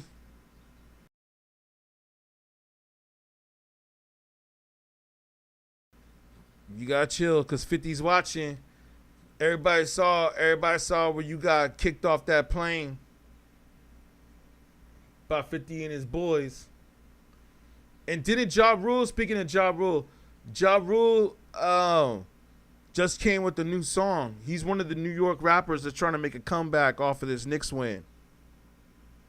So, yeah, man, we gonna see what happens. But yeah, like I said, I appreciate all y'all that were tuning in, rocking with me. I'm about to be up out of here. I appreciate it. Unless anybody had any other questions. But yeah, man, other than that, hip hop, we gonna see what happens. But I think it's done, man. I think we going into a new genre. We going into a new genre of music, and that's where it's at, and that's where it's gonna be at. And so, yeah, man. Other than that, I appreciate all y'all that were watching, that knew what was up. We talked about frequencies. We broke down some realness. And again, real quick before I get up out of here, let me ask you all this: how many people are really saying this? How many people are really talking about this? You know what I'm saying? Like, from what's really happening in hip hop culture and from what's really going down. Like, how many people are really talking about this? Like I said, man, I feel like we've reached a time now where we can't just have rap channels that talk about the same old stuff that's trending online. Really, it's like, who cares, man? Who cares? Can we take it to a point now where we can elevate beyond that? Like, can we elevate beyond the point of where everybody's just talking about, oh, well, I saw this trending on social media, so now we all got to talk about it. Now, I understand that's what the news is all about, right? That's what we all talk about. That's how I started some of these platforms, was by covering that TMZ stuff. But now, like I said, man, I feel like we've reached a point now where we gotta take it differently now, man. We gotta take it from a different angle now. You know? I don't want to be like Joe Budden. I think that Joe Budden has done his thing. He's made his money. He's made his noise. But also on top of it, it's like, yo, man, I ain't trying to be that either. Like, I don't want to talk about what Megan Thee Stallion's doing. Like, come on, man. Like, you got a bunch of grown men. A bunch of grown men talking about what Megan Thee Stallion is doing or who she's dating. Yo, I thought this was supposed to be a hip-hop channel. Now we talking about who Megan Thee Stallion's dating? After she put Tory Lanez in jail? Hold on, pause, stop, wait, hold on. I know. We don't need to go there. But it's like, oh, now we're talking about... That's what they want to talk about on these hip hop. You know what I'm saying? These so-called hip hop platforms. That's what they want to talk about. I'm good, man. I'm good. I'd rather speak about some hip hop, man. That's what I'm on here to talk about right now. You know? Like, let's talk about some lyrics. Let's talk about, like, not just about how many records somebody sold or how much money they're getting. And like I said, man, we've already proven the fact that these numbers lie anyways, right? Right? Like, we've already proved that. So it's just like, yo, man,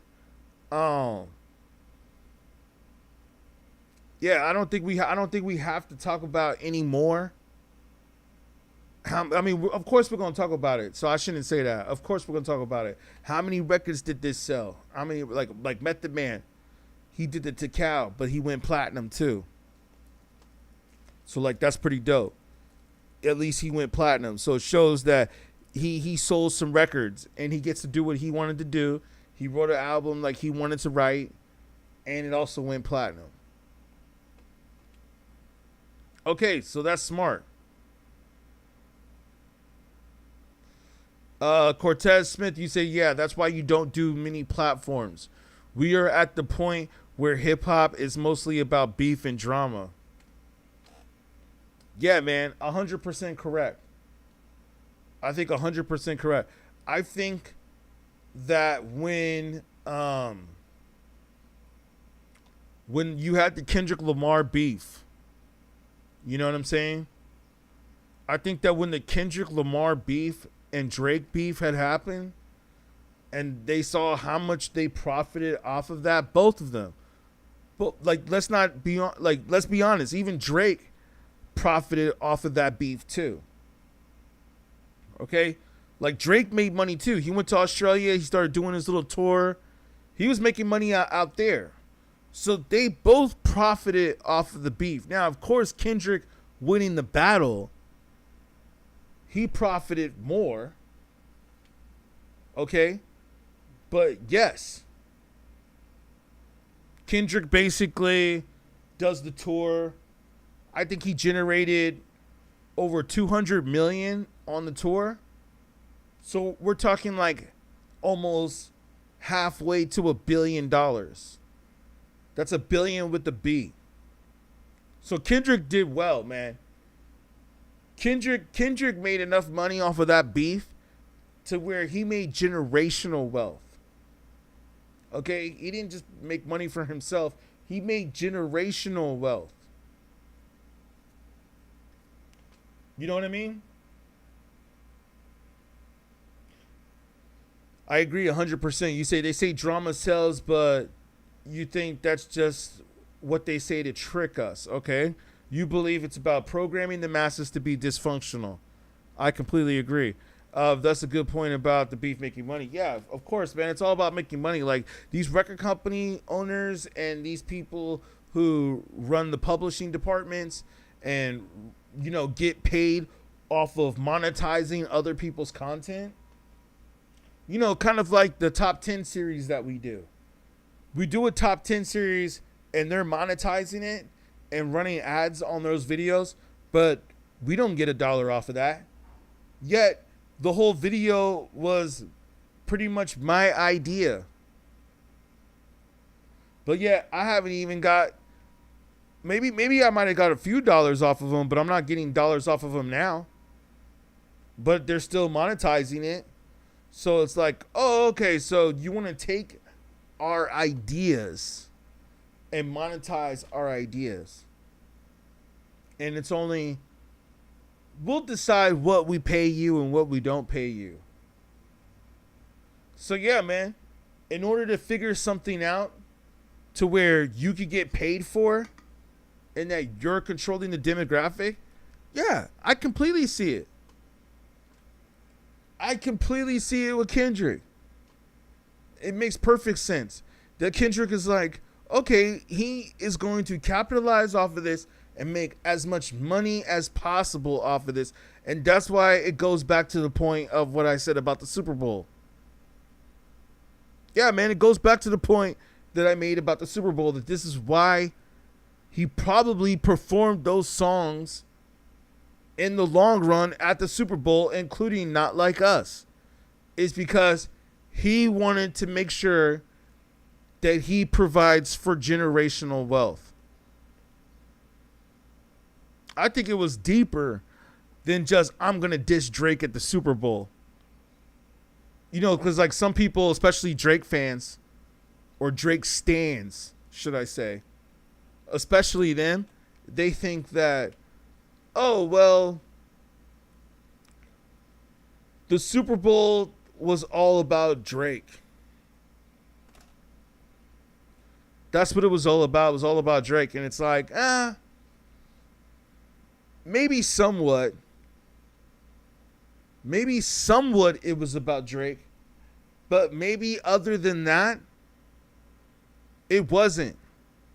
Like, maybe other than that, it was probably to feed his families, to feed generational wealth.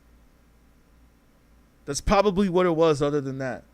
And that's why he did those songs, because he knows that people will probably look at those songs, like the Not Like Us and stuff like that, and they'll go back and they'll do their research, right? And they'll go back and they'll watch the Super Bowl. And then once they do their research, and they do their research on the Super Bowl, they'll go back and they'll say, hey, where can I find those songs at? And they'll go and they'll stream that song. And then that song that probably is already at 1 billion streams will get 1 billion more plus one. And therefore, he continues the generational wealth growing. So that's probably the move that he made at the Super Bowl. It was a chess move. I get it. I get it now. It wasn't just a move that was like, oh, I'm going to diss you at the Super Bowl. Yeah, that was part of it. It's like, I'm going to diss you at the Super Bowl, but not only am I going to diss you at the Super Bowl, but I'm also going to like make sure I make money off of this too for generations to come. So like, not only have I like somewhat destroyed you, but I'm also making money off of it too. And that's the ultimate beef or destroyal of something, is that not only am I taking you down lyrically and destroying you in a rap beef, but I'm also taking you out financially as well. And we all know what they say about success, right? We all know what they say about that. So that's my point, man. There is, you know, there's levels to this, as they say, man. There's levels to this in hip hop. And like, people aren't looking at the deeper meaning of this. And maybe it's all for a reason too. Like we said, like how we were saying earlier about streamers. Let me ask you a question for those of you out there that might watch some of these same hip hop things. And for those of you that are on YouTube where you see help sponsor beatGrade so we can continue to make great content. I don't just have this up here to just say this for the heck of it. This is actually true. This is what helps us, because I'm on the verge right now to where I could be making these videos possibly out of my car. Okay, so anything helps. What you can do a donation to Cashapp. That's $beatGrade, PayPal, paypal.me/beatgrade. Hit me up on the website, beatgrade.com. Even $1 helps. Whatever you guys can contribute or sponsor, make sure you guys like the video too, because that's what helps to get more people up in here and helps the algorithm push. So make sure you guys can like the video as well. But yeah, man, whatever you guys can contribute, I definitely appreciate it. Once again, that's Cashapp, $beatGrade. That's BEATGRADE. Beat like a music beat, grade like you graded paper in school. Yeah, man, it's what helps pay the internet and the electricity. And, you know, and it also helps because we don't want to turn out to be like these streamers that are talking about gay shit in order to make money. And I don't mean it like in a bad way. I'm just like, it's not really hip hop though. It's not hip hop culture for a man to paint his nails and wear a purse. That's not hip hop culture. I'd say more like how we have Kendrick dressed right here. You know what I mean? Like how he's dressed right here. That's more of hip hop culture, with a hoodie, a hat, and a gold chain. Or it can be a silver chain. That's more of hip hop culture. Hip hop culture is not wearing a dress and painting your nails. That's not hip hop culture. But you see, now we have a situation here where we have people trying to defy that this is hip hop culture. Like, oh, yeah, well, you know, he painted his nails and, you know what I'm saying? And, you know, he's expressing himself in hip hop. This is a part of hip hop. Let him express himself in the hip hop culture. It's like, no, actually, that's not hip hop.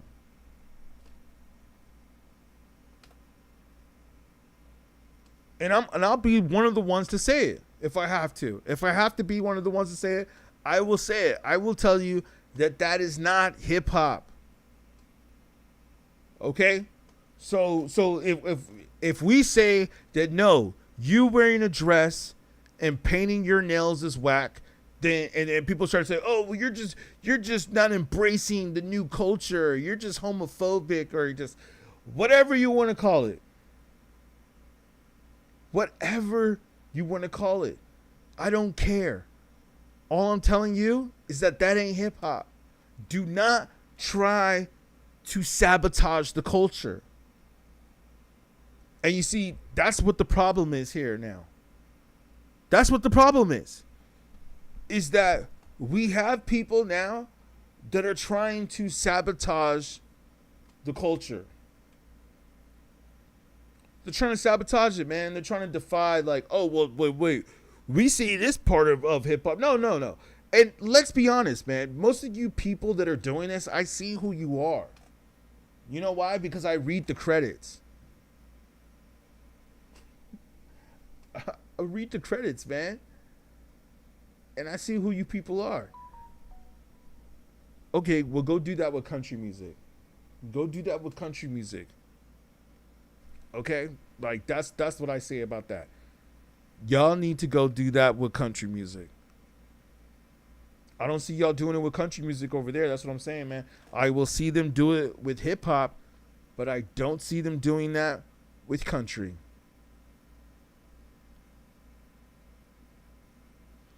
Exactly. Thank you, Cortez Smith 1, for your comment. Wearing purses is definitely anti-hip hop. It's definitely anti-hip hop. And not only is it anti-hip hop, but it's just like, yo, man, we should not be preaching this to young men. Like, when was this ever okay? It never really was until some recent shit started happening, right? It wasn't until, like, the internet started happening where all of a sudden now it's cool for a man to wear a dress. Like, all of a sudden now it's like, oh, there's no problem with that. And it's like, yo, man, this is not what I want to be preaching to my kids.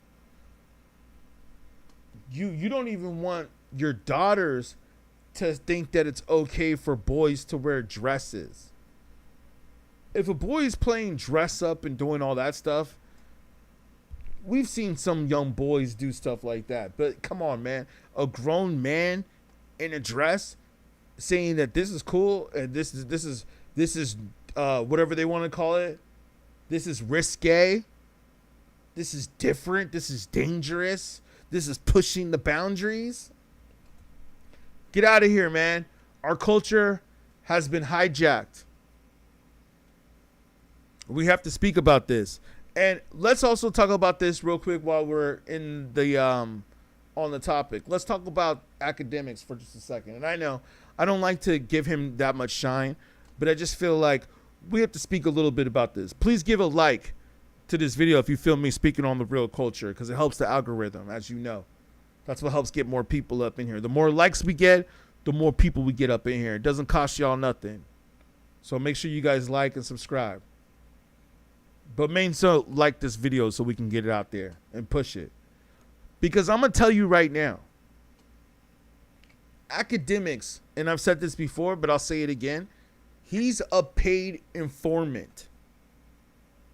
All right? Like, academics is a paid informant by the industry. And furthermore, he's already admitted to this. So I don't even have to pretend on this. He's even admitted to this. Like, isn't it kind of funny or ironic, shall I say, that all the rappers that he's somewhat beefing with right now are all rappers that he used to promote? That's the real interesting part, is that all the rappers that you are now saying that are trash, you used to promote them. It almost goes back to the saying that I was saying earlier about Lil Wayne. How a lot of these people used to say Lil Wayne was dope. And now, as time has gone on and we've really started analyzing lyrics and listening to what people have been saying, and we kind of understand bar structure now.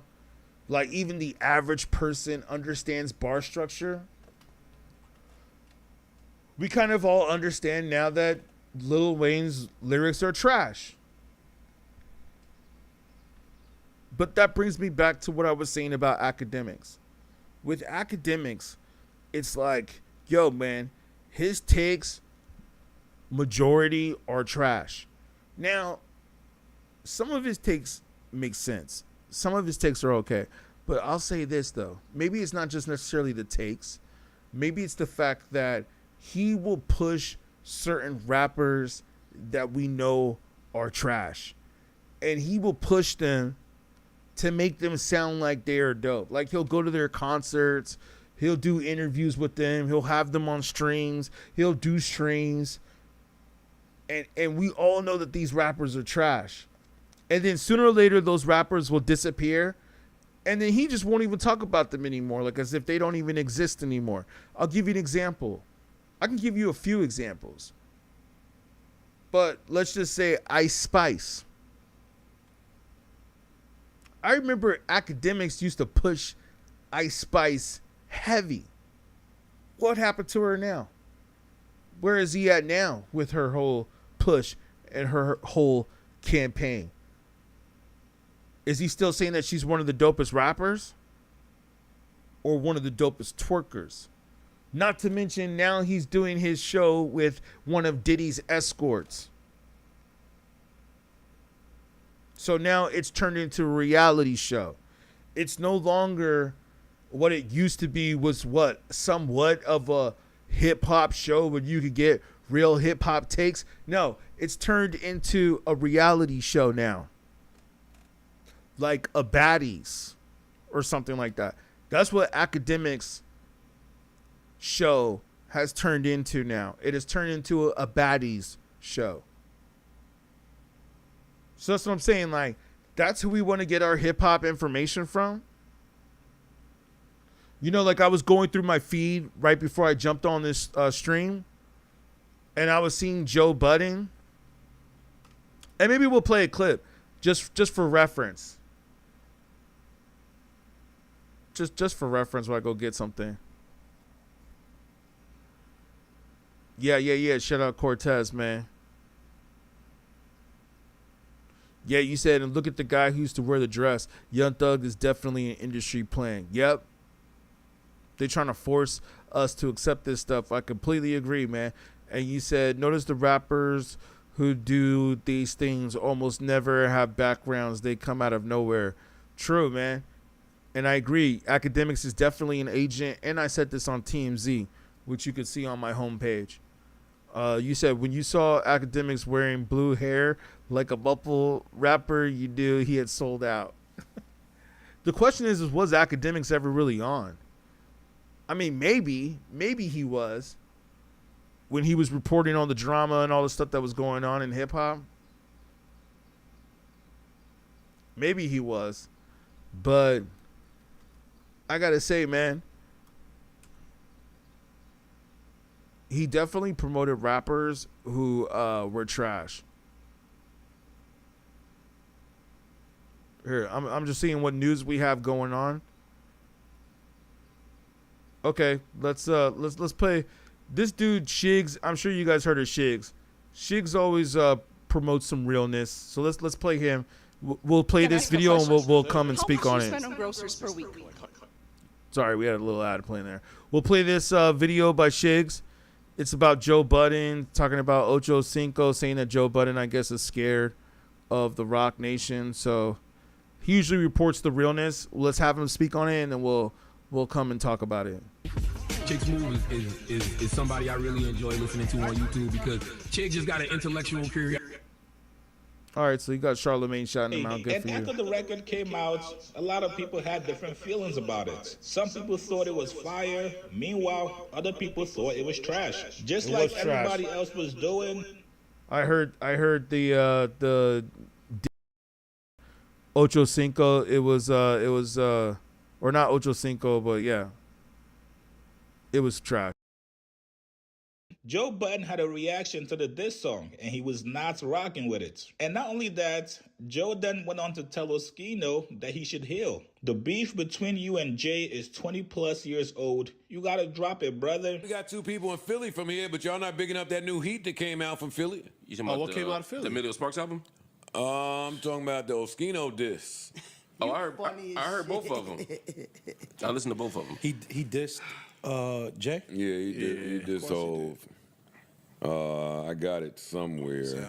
But when you do it, gotta do it. Do it on beat. It got to be done right. This don't really sound like that.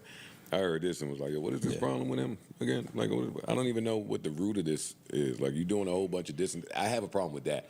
I have a problem when you dissing somebody and it's unclear what the. Oh, he made it clear. What's the problem? What is it? He made it clear. All them interviews, you ain't. No. Mark, he sound nuts to me in those interviews. He's made that beef clear for a long time now. He feels like a lot of them move funny. He also, I ain't getting all this. He should heal. Yeah. Because that's a 24-year-old beef. Yeah, like, if married to what you're saying, then you going back to 01? No, because he could be he could be right. He could be right in how he feels. Again, I'm not shooting at him.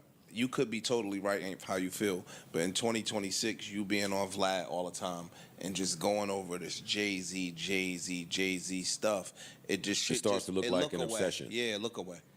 I think even if and you're no right. rapper looks cool when it starts to look like an obsession. Even if you're right. Let me give you another way to think about it, though. And I agree. I would drop it and move on. He could be doing. I want him to win. I root for Oskino all the time. Mm-hmm. Another way to say is, if you feel like those people exploited you for money, and now you finally have a chance to monetize off those people, maybe you feel like that's your best response. Because then you a crackhead.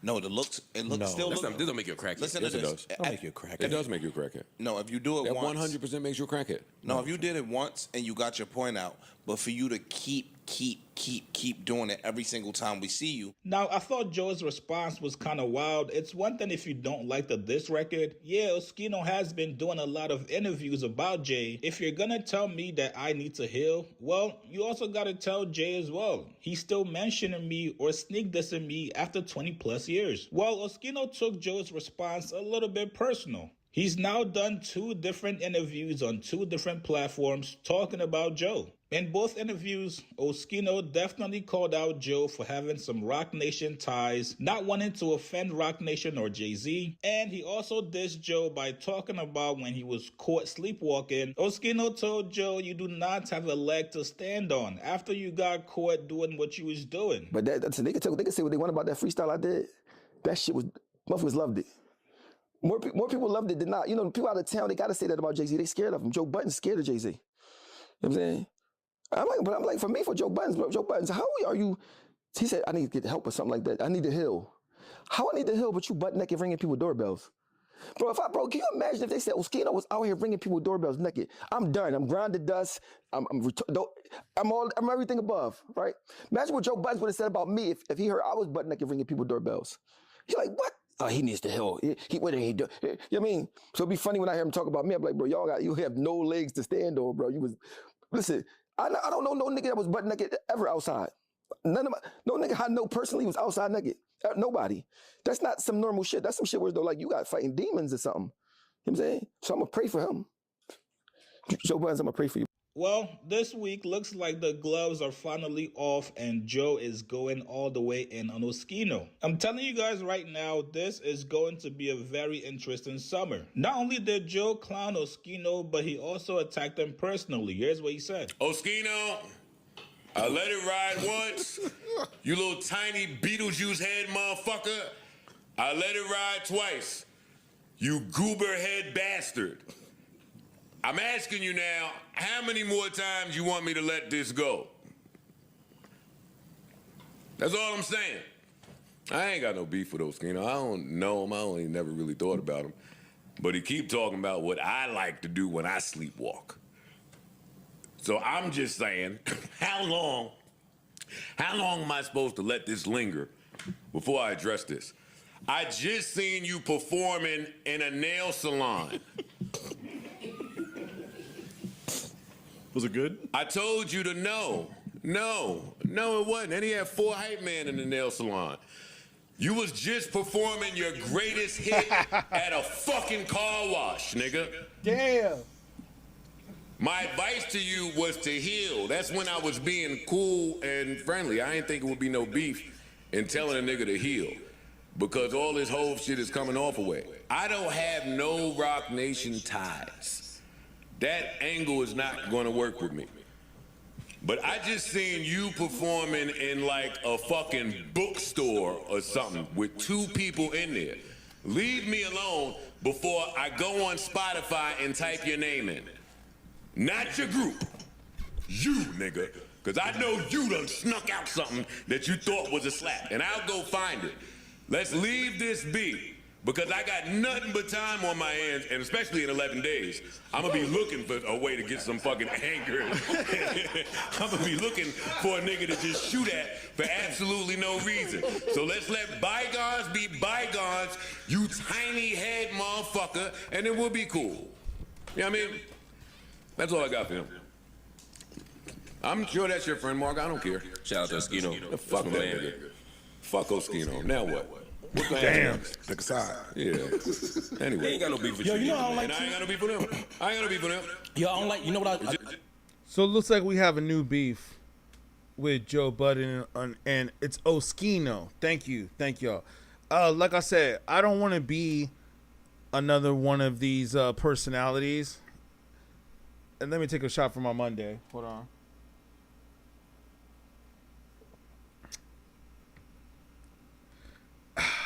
Tastes great. I don't want to be another one of these podcast personalities that talk about what Joe Budden's doing and what Joe Budden's doing in the news. F out of here with all that. But like we were saying earlier, it seems like we got a new beef, right? We always got to have these beefs. Like that's the only way these people get play, right? It seems like cats can't get play just off of keeping it real, man. Just off of like speaking the truth, right? It seems like cats gotta have beef, but maybe they make some. They both make some good points, and I'll just speak on this real quick since we played it. You know, I wanted to see what's going on there with the hip hop culture because, like I was saying earlier, a lot of these podcasters ain't talking about nothing. But I guess now, for some reason, O5 gave Joe Budden a reason to talk trash. And I'll just say this real quick. They both make some good, decent points. I don't know if it's good, but they both make points. To where O5 talks about Joe Budden sleepwalking, walking around naked, which is very strange. I will admit that. Like, even Drake brought that up in one of his songs on the album. That is pretty strange if we think about it. A grown man walking around butt naked. Like, it's one thing to walk around sleepwalking, right? It's one thing to say, like, what were you doing last night? Oh, I was just sleepwalking. But at least you had your clothes on, right? But to be doing it naked? It's like, come on, man.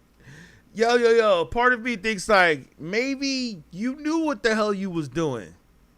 And that's just the best excuse you could come with. Like, what were you doing walking around butt ass naked in your building, your apartment complex last night? What the heck were you doing? Oh, you were sleepwalking.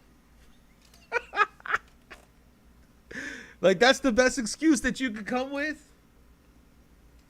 Come on, Joe. Come on, Joe. Don't be an average Joe. Come with a better excuse than that. That is pretty strange. But then, Joe Budden could bring it back on O5 and say to him, hey, man, your songs are trash. You performed at a nail salon. You don't sell any records. Your group was cool, but you by yourself, you're whack as a solo rapper. All you talk about is Jay-Z to stay relevant. It's almost like the Dame Dash thing. That's why I say, man, we can't always get into what these rappers are talking about and what this beef is about. Like, it's so low vibrational. Like, let me just keep it real, man. Let me keep it real. This crap right here is so low vibrational. It ain't popping no more, man. It ain't popping. Like, I remember when these podcasts first came out, I remember that it seemed like these podcasts were more about who's speaking like the truth, or who's on the new stuff, or who's listening to what, right? That's what it was more about. Nowadays, it's just like, nah, man. It's not about any of that. Not at all. Not at all.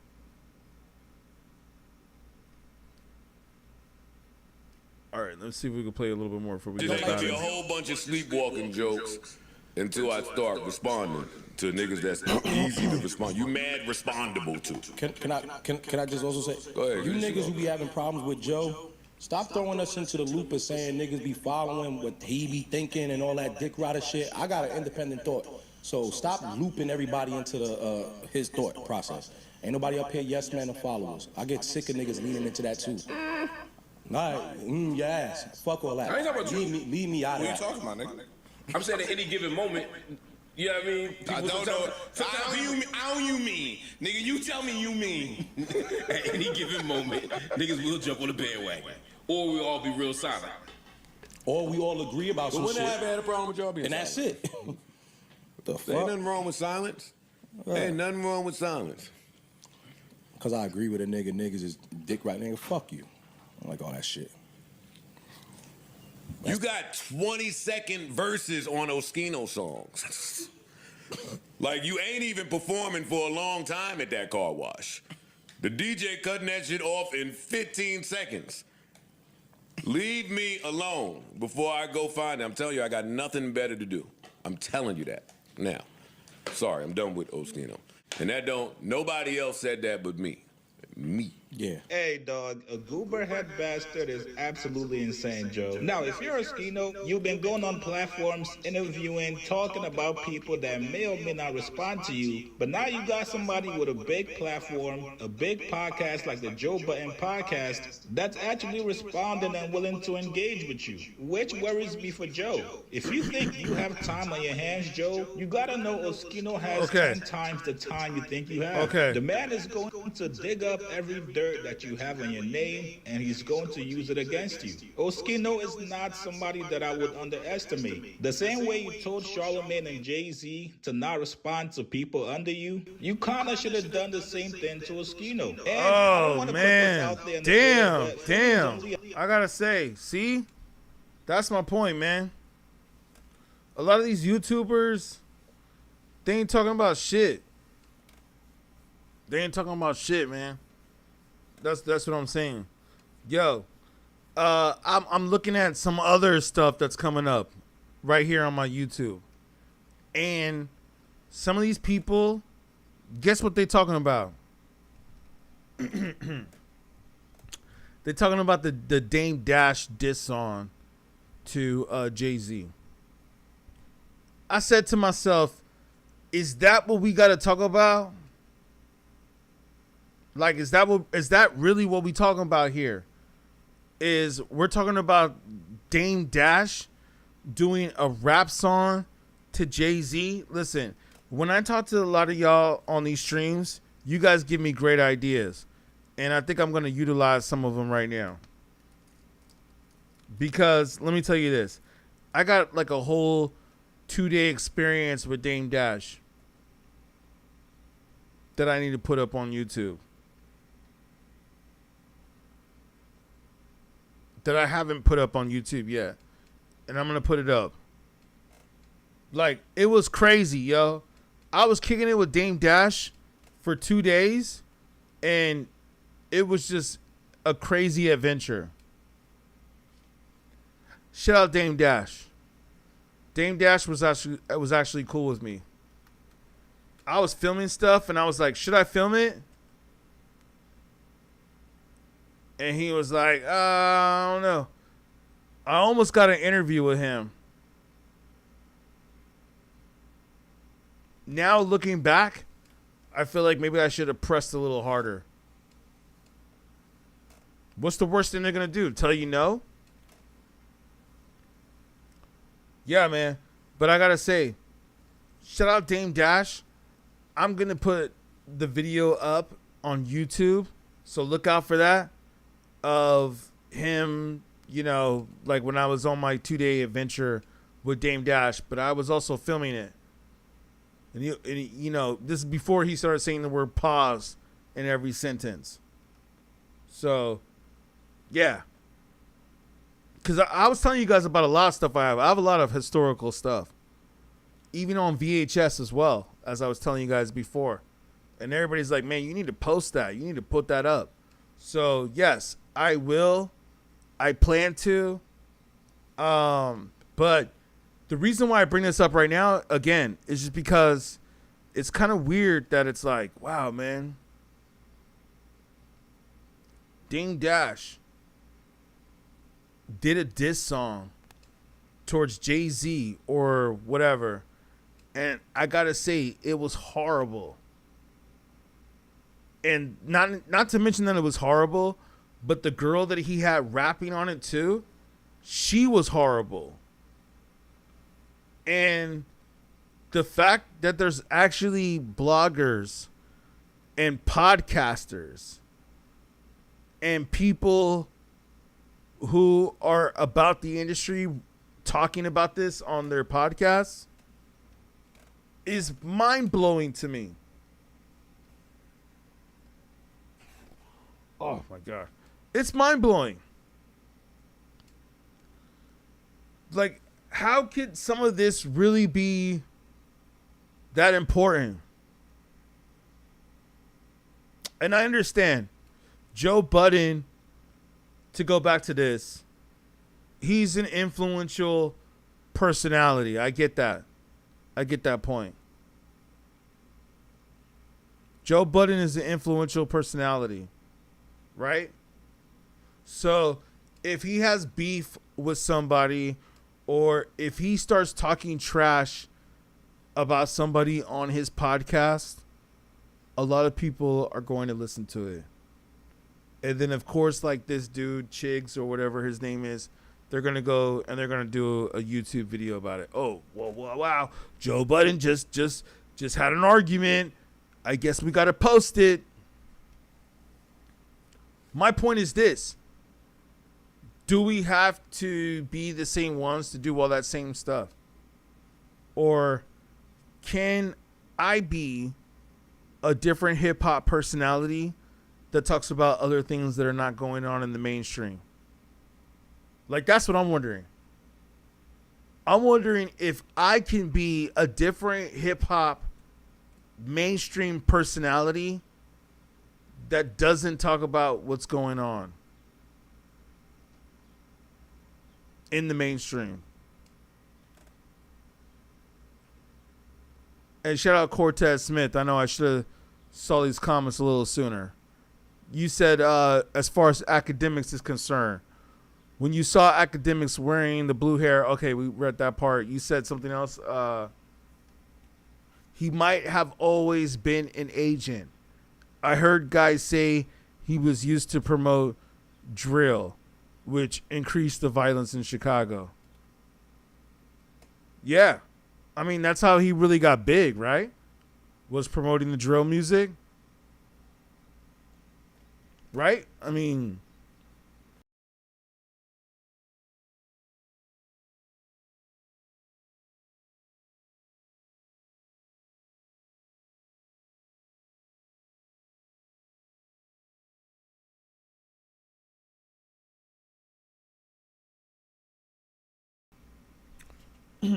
yeah, I think that's how he got big, though.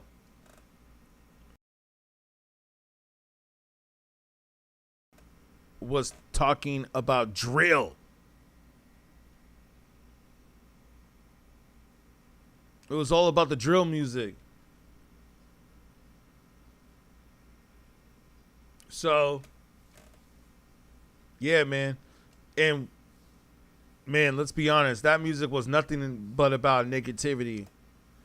It was nothing. There was nothing positive out of that music.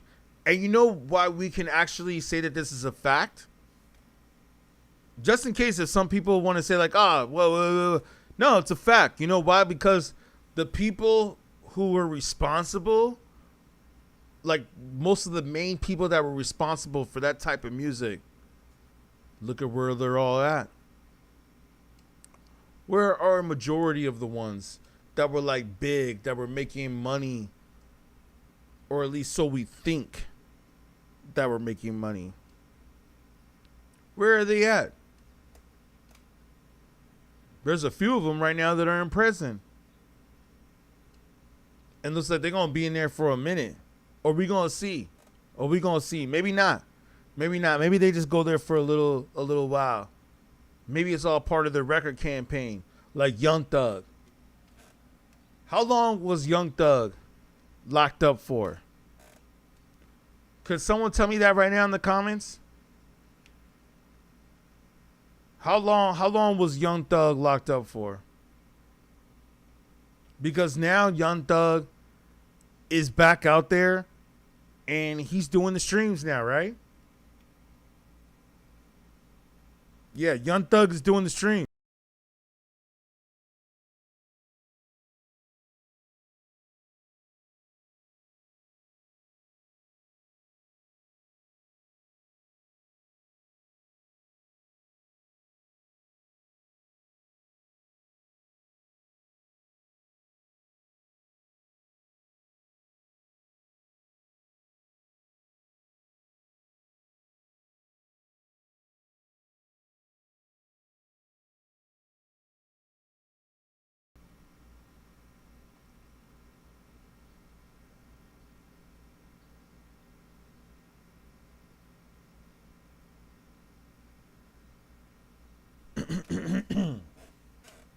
You said Chief Keef is still doing good. Yeah. Especially the fact that he has like who? Katy Perry or one of them white girls like down with him.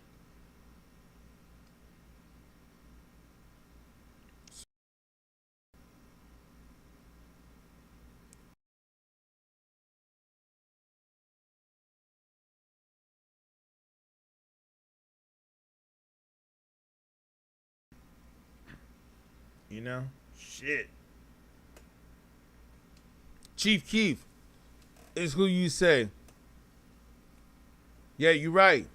He definitely pushed that Chicago drill sound. There's no doubt about that.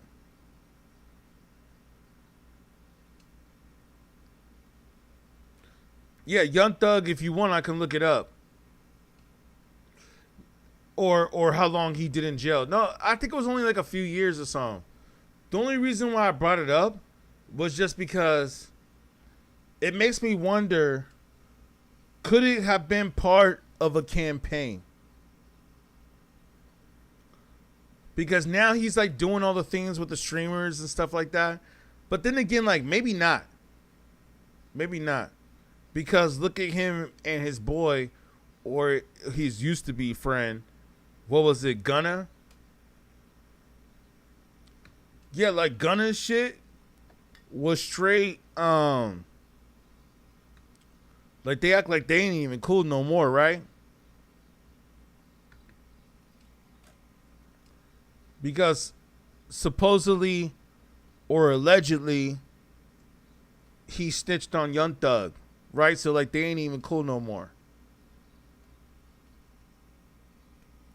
But I'm not gonna play what Young Thug is doing at you know, the streamers.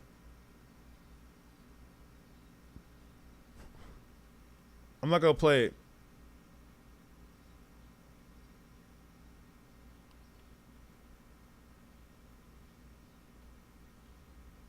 Cause he's down with all these streamers, you know what I'm saying? Hold on, I just wanted to pull that up. All I'm saying is this, is that what if Young Thug was part of a plan? You know what I mean? Like, what if he was part of an agenda to promote degeneracy too as well, and promote the whackness?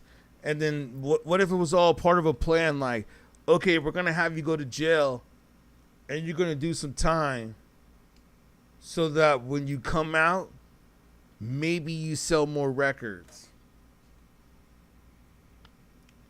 Now, I don't know if Young Thug is selling more records.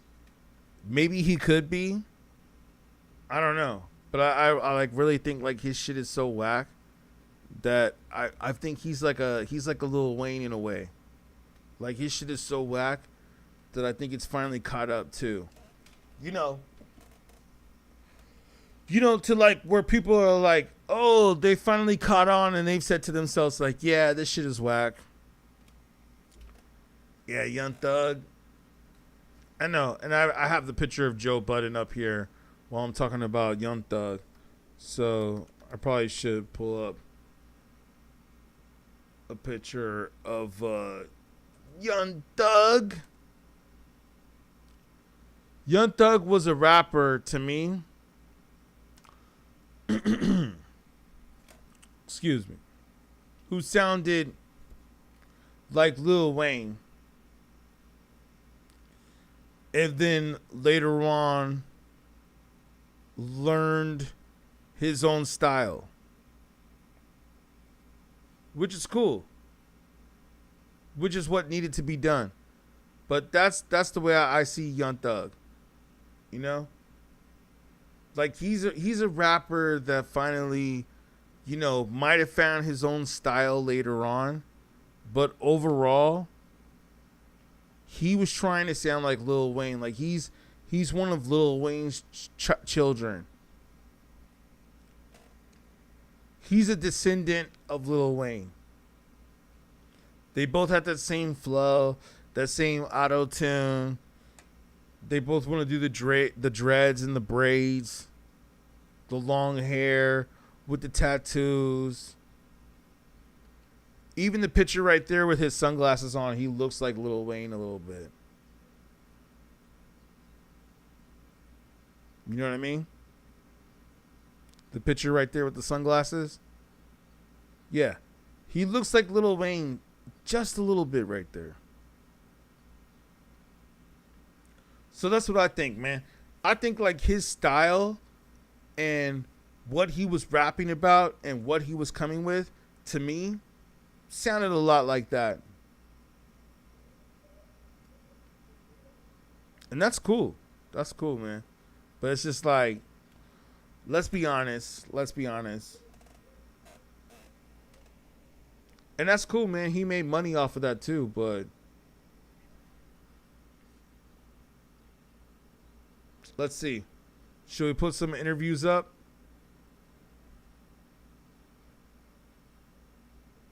Or we were just talking about whack rappers. That's right. We were talking about whack rappers. Has Young Thug done his thing since then? Possibly. But you see, again, this is one of the main reasons why I bring up Young Thug.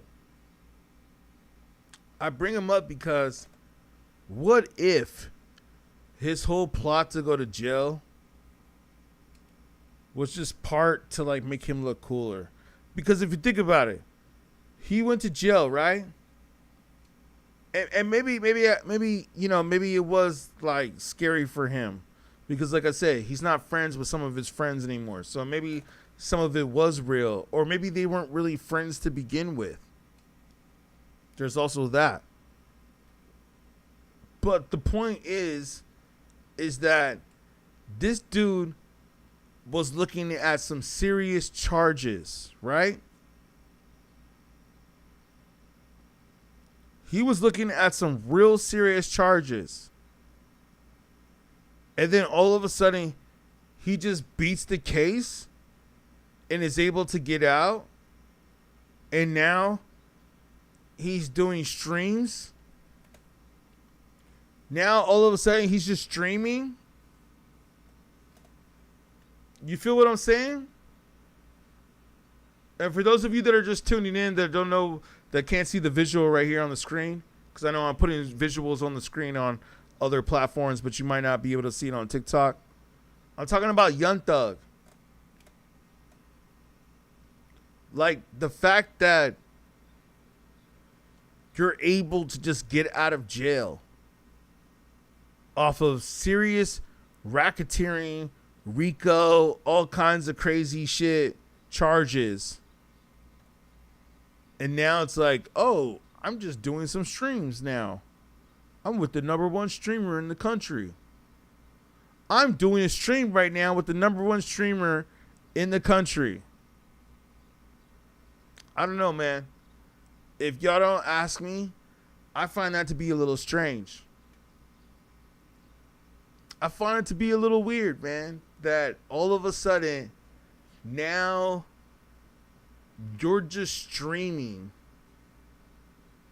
after you just had to like look at some serious time. You would think that like somebody who really had to go through some charges like that would probably be laying low, right? If I'm not mistaken. Like they would not be out there in the limelight like that. Cortez Smith, you say when you see rappers like Young Thug, all you can think about is how they are puppets. Yeah, I agree. You said he literally a bottom tier rapper.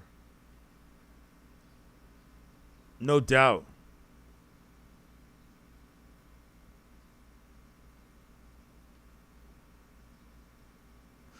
Yeah, he was definitely a Lil Wayne clone.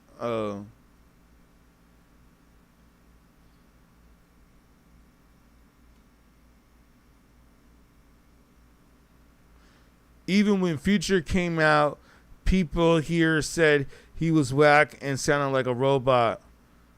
I agree with that. Where's here? You said that's definitely suspicious. You always question if these celebrities are really in jail. Yeah, so much of this stuff is scripted. I agree. The frequency of rappers going to jail doesn't make sense. To make even street dudes aren't always getting locked up. Something's off. Yeah, thank you for your comment. I appreciate that. And that's what we talk about, man. The highly, elevated hip hop talk. Because you're right. Like Joe Budden in them. It's funny. Like Joe Budden, he has the platform to do this. Yet he chooses to talk about dumb shit. Cortez Smith, you say the Southeast. I'm not sure where that's at. Is that the Southeast of America? Because if that's the Southeast, I'm thinking like, I don't know where that's at. What is that, like Texas or something? If that's America, or are you talking about Asia? Or are you talking about another country? But yeah, other than that, man, yeah, with Young Thug, he's definitely a Lil Wayne clone. And the industry is definitely pushing degeneracy because they want to be able to control people. And it makes you wonder, why would they do that? Like, why would they care to do that? And now that I think about it, I think that I think a lot of people are pushing towards having people that are stupid, right? And they're the ones that put the money into these record companies, right? They put the money into these record labels to make them push degeneracy, to keep them stupid, which comes back around to help these pharmaceutical companies and some other companies make more money, and they're using hip-hop right now to do it. It's kind of like what Lord Jamar said in that one debate about hip-hop, about old school versus new school, Gen X versus Gen Z or Gen Alpha. And basically what he was, or not Gen Alpha yet, but it's coming. But basically what he was saying in that was that these corporations are using hip hop to keep people stupid and promote like mental health issues to them. And like, oh, you need a therapist, and oh, you're so sorry, and oh, you need help, and you need mental help.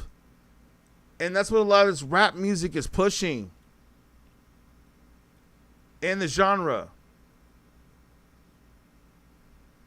Oh, yeah, okay. Birmingham is next door to Atlanta. Shout out Cortez Smith. You said you're next door to Atlanta. Yo. Word up.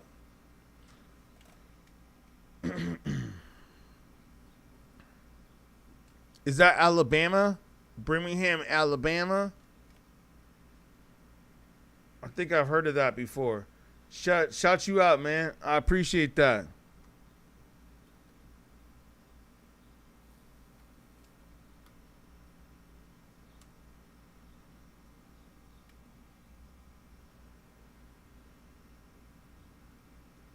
I appreciate that.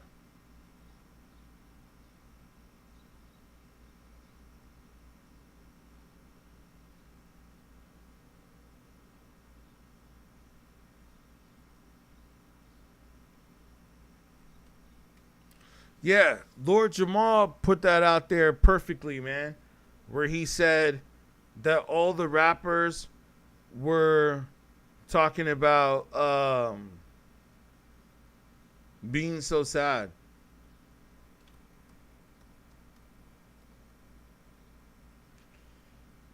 They were like, "Oh, I'm so sad. I'm so sad." You know what I mean?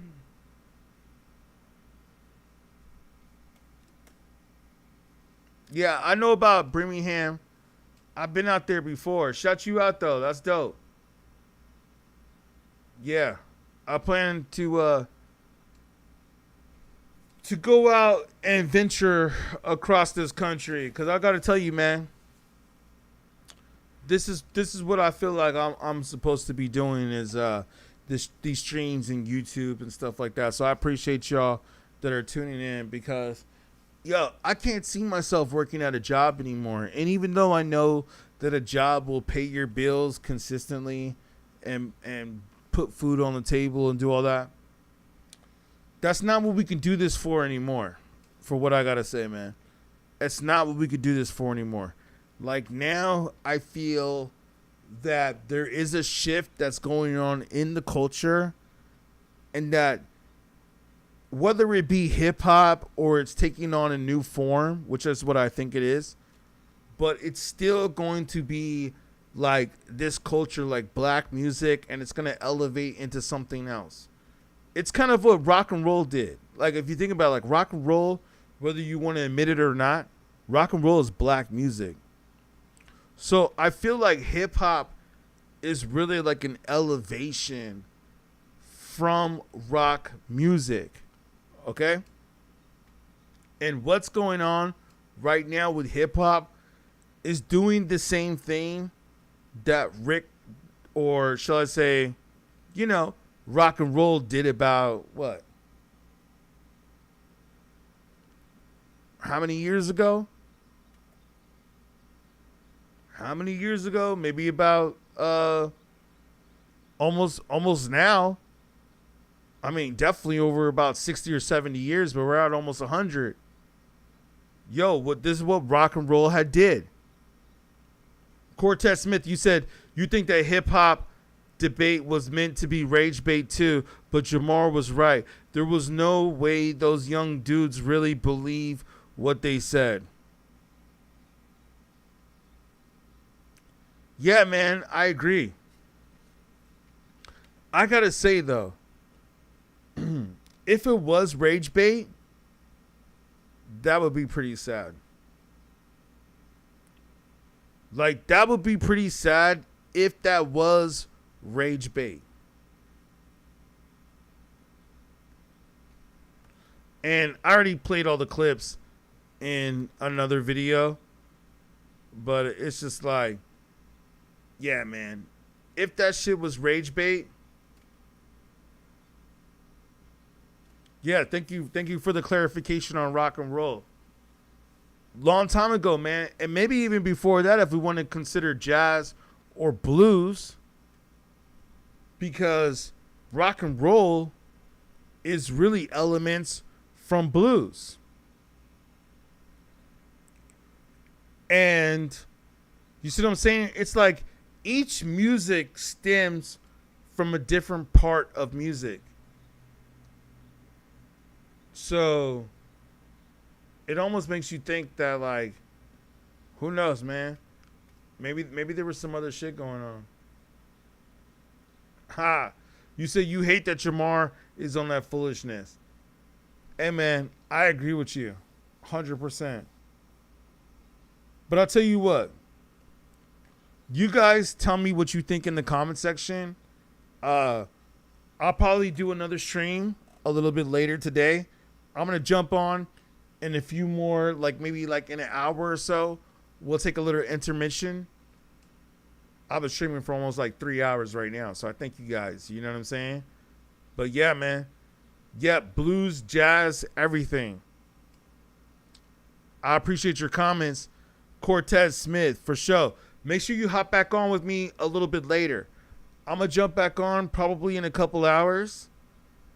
But yes, I had to go handle a few things real quick.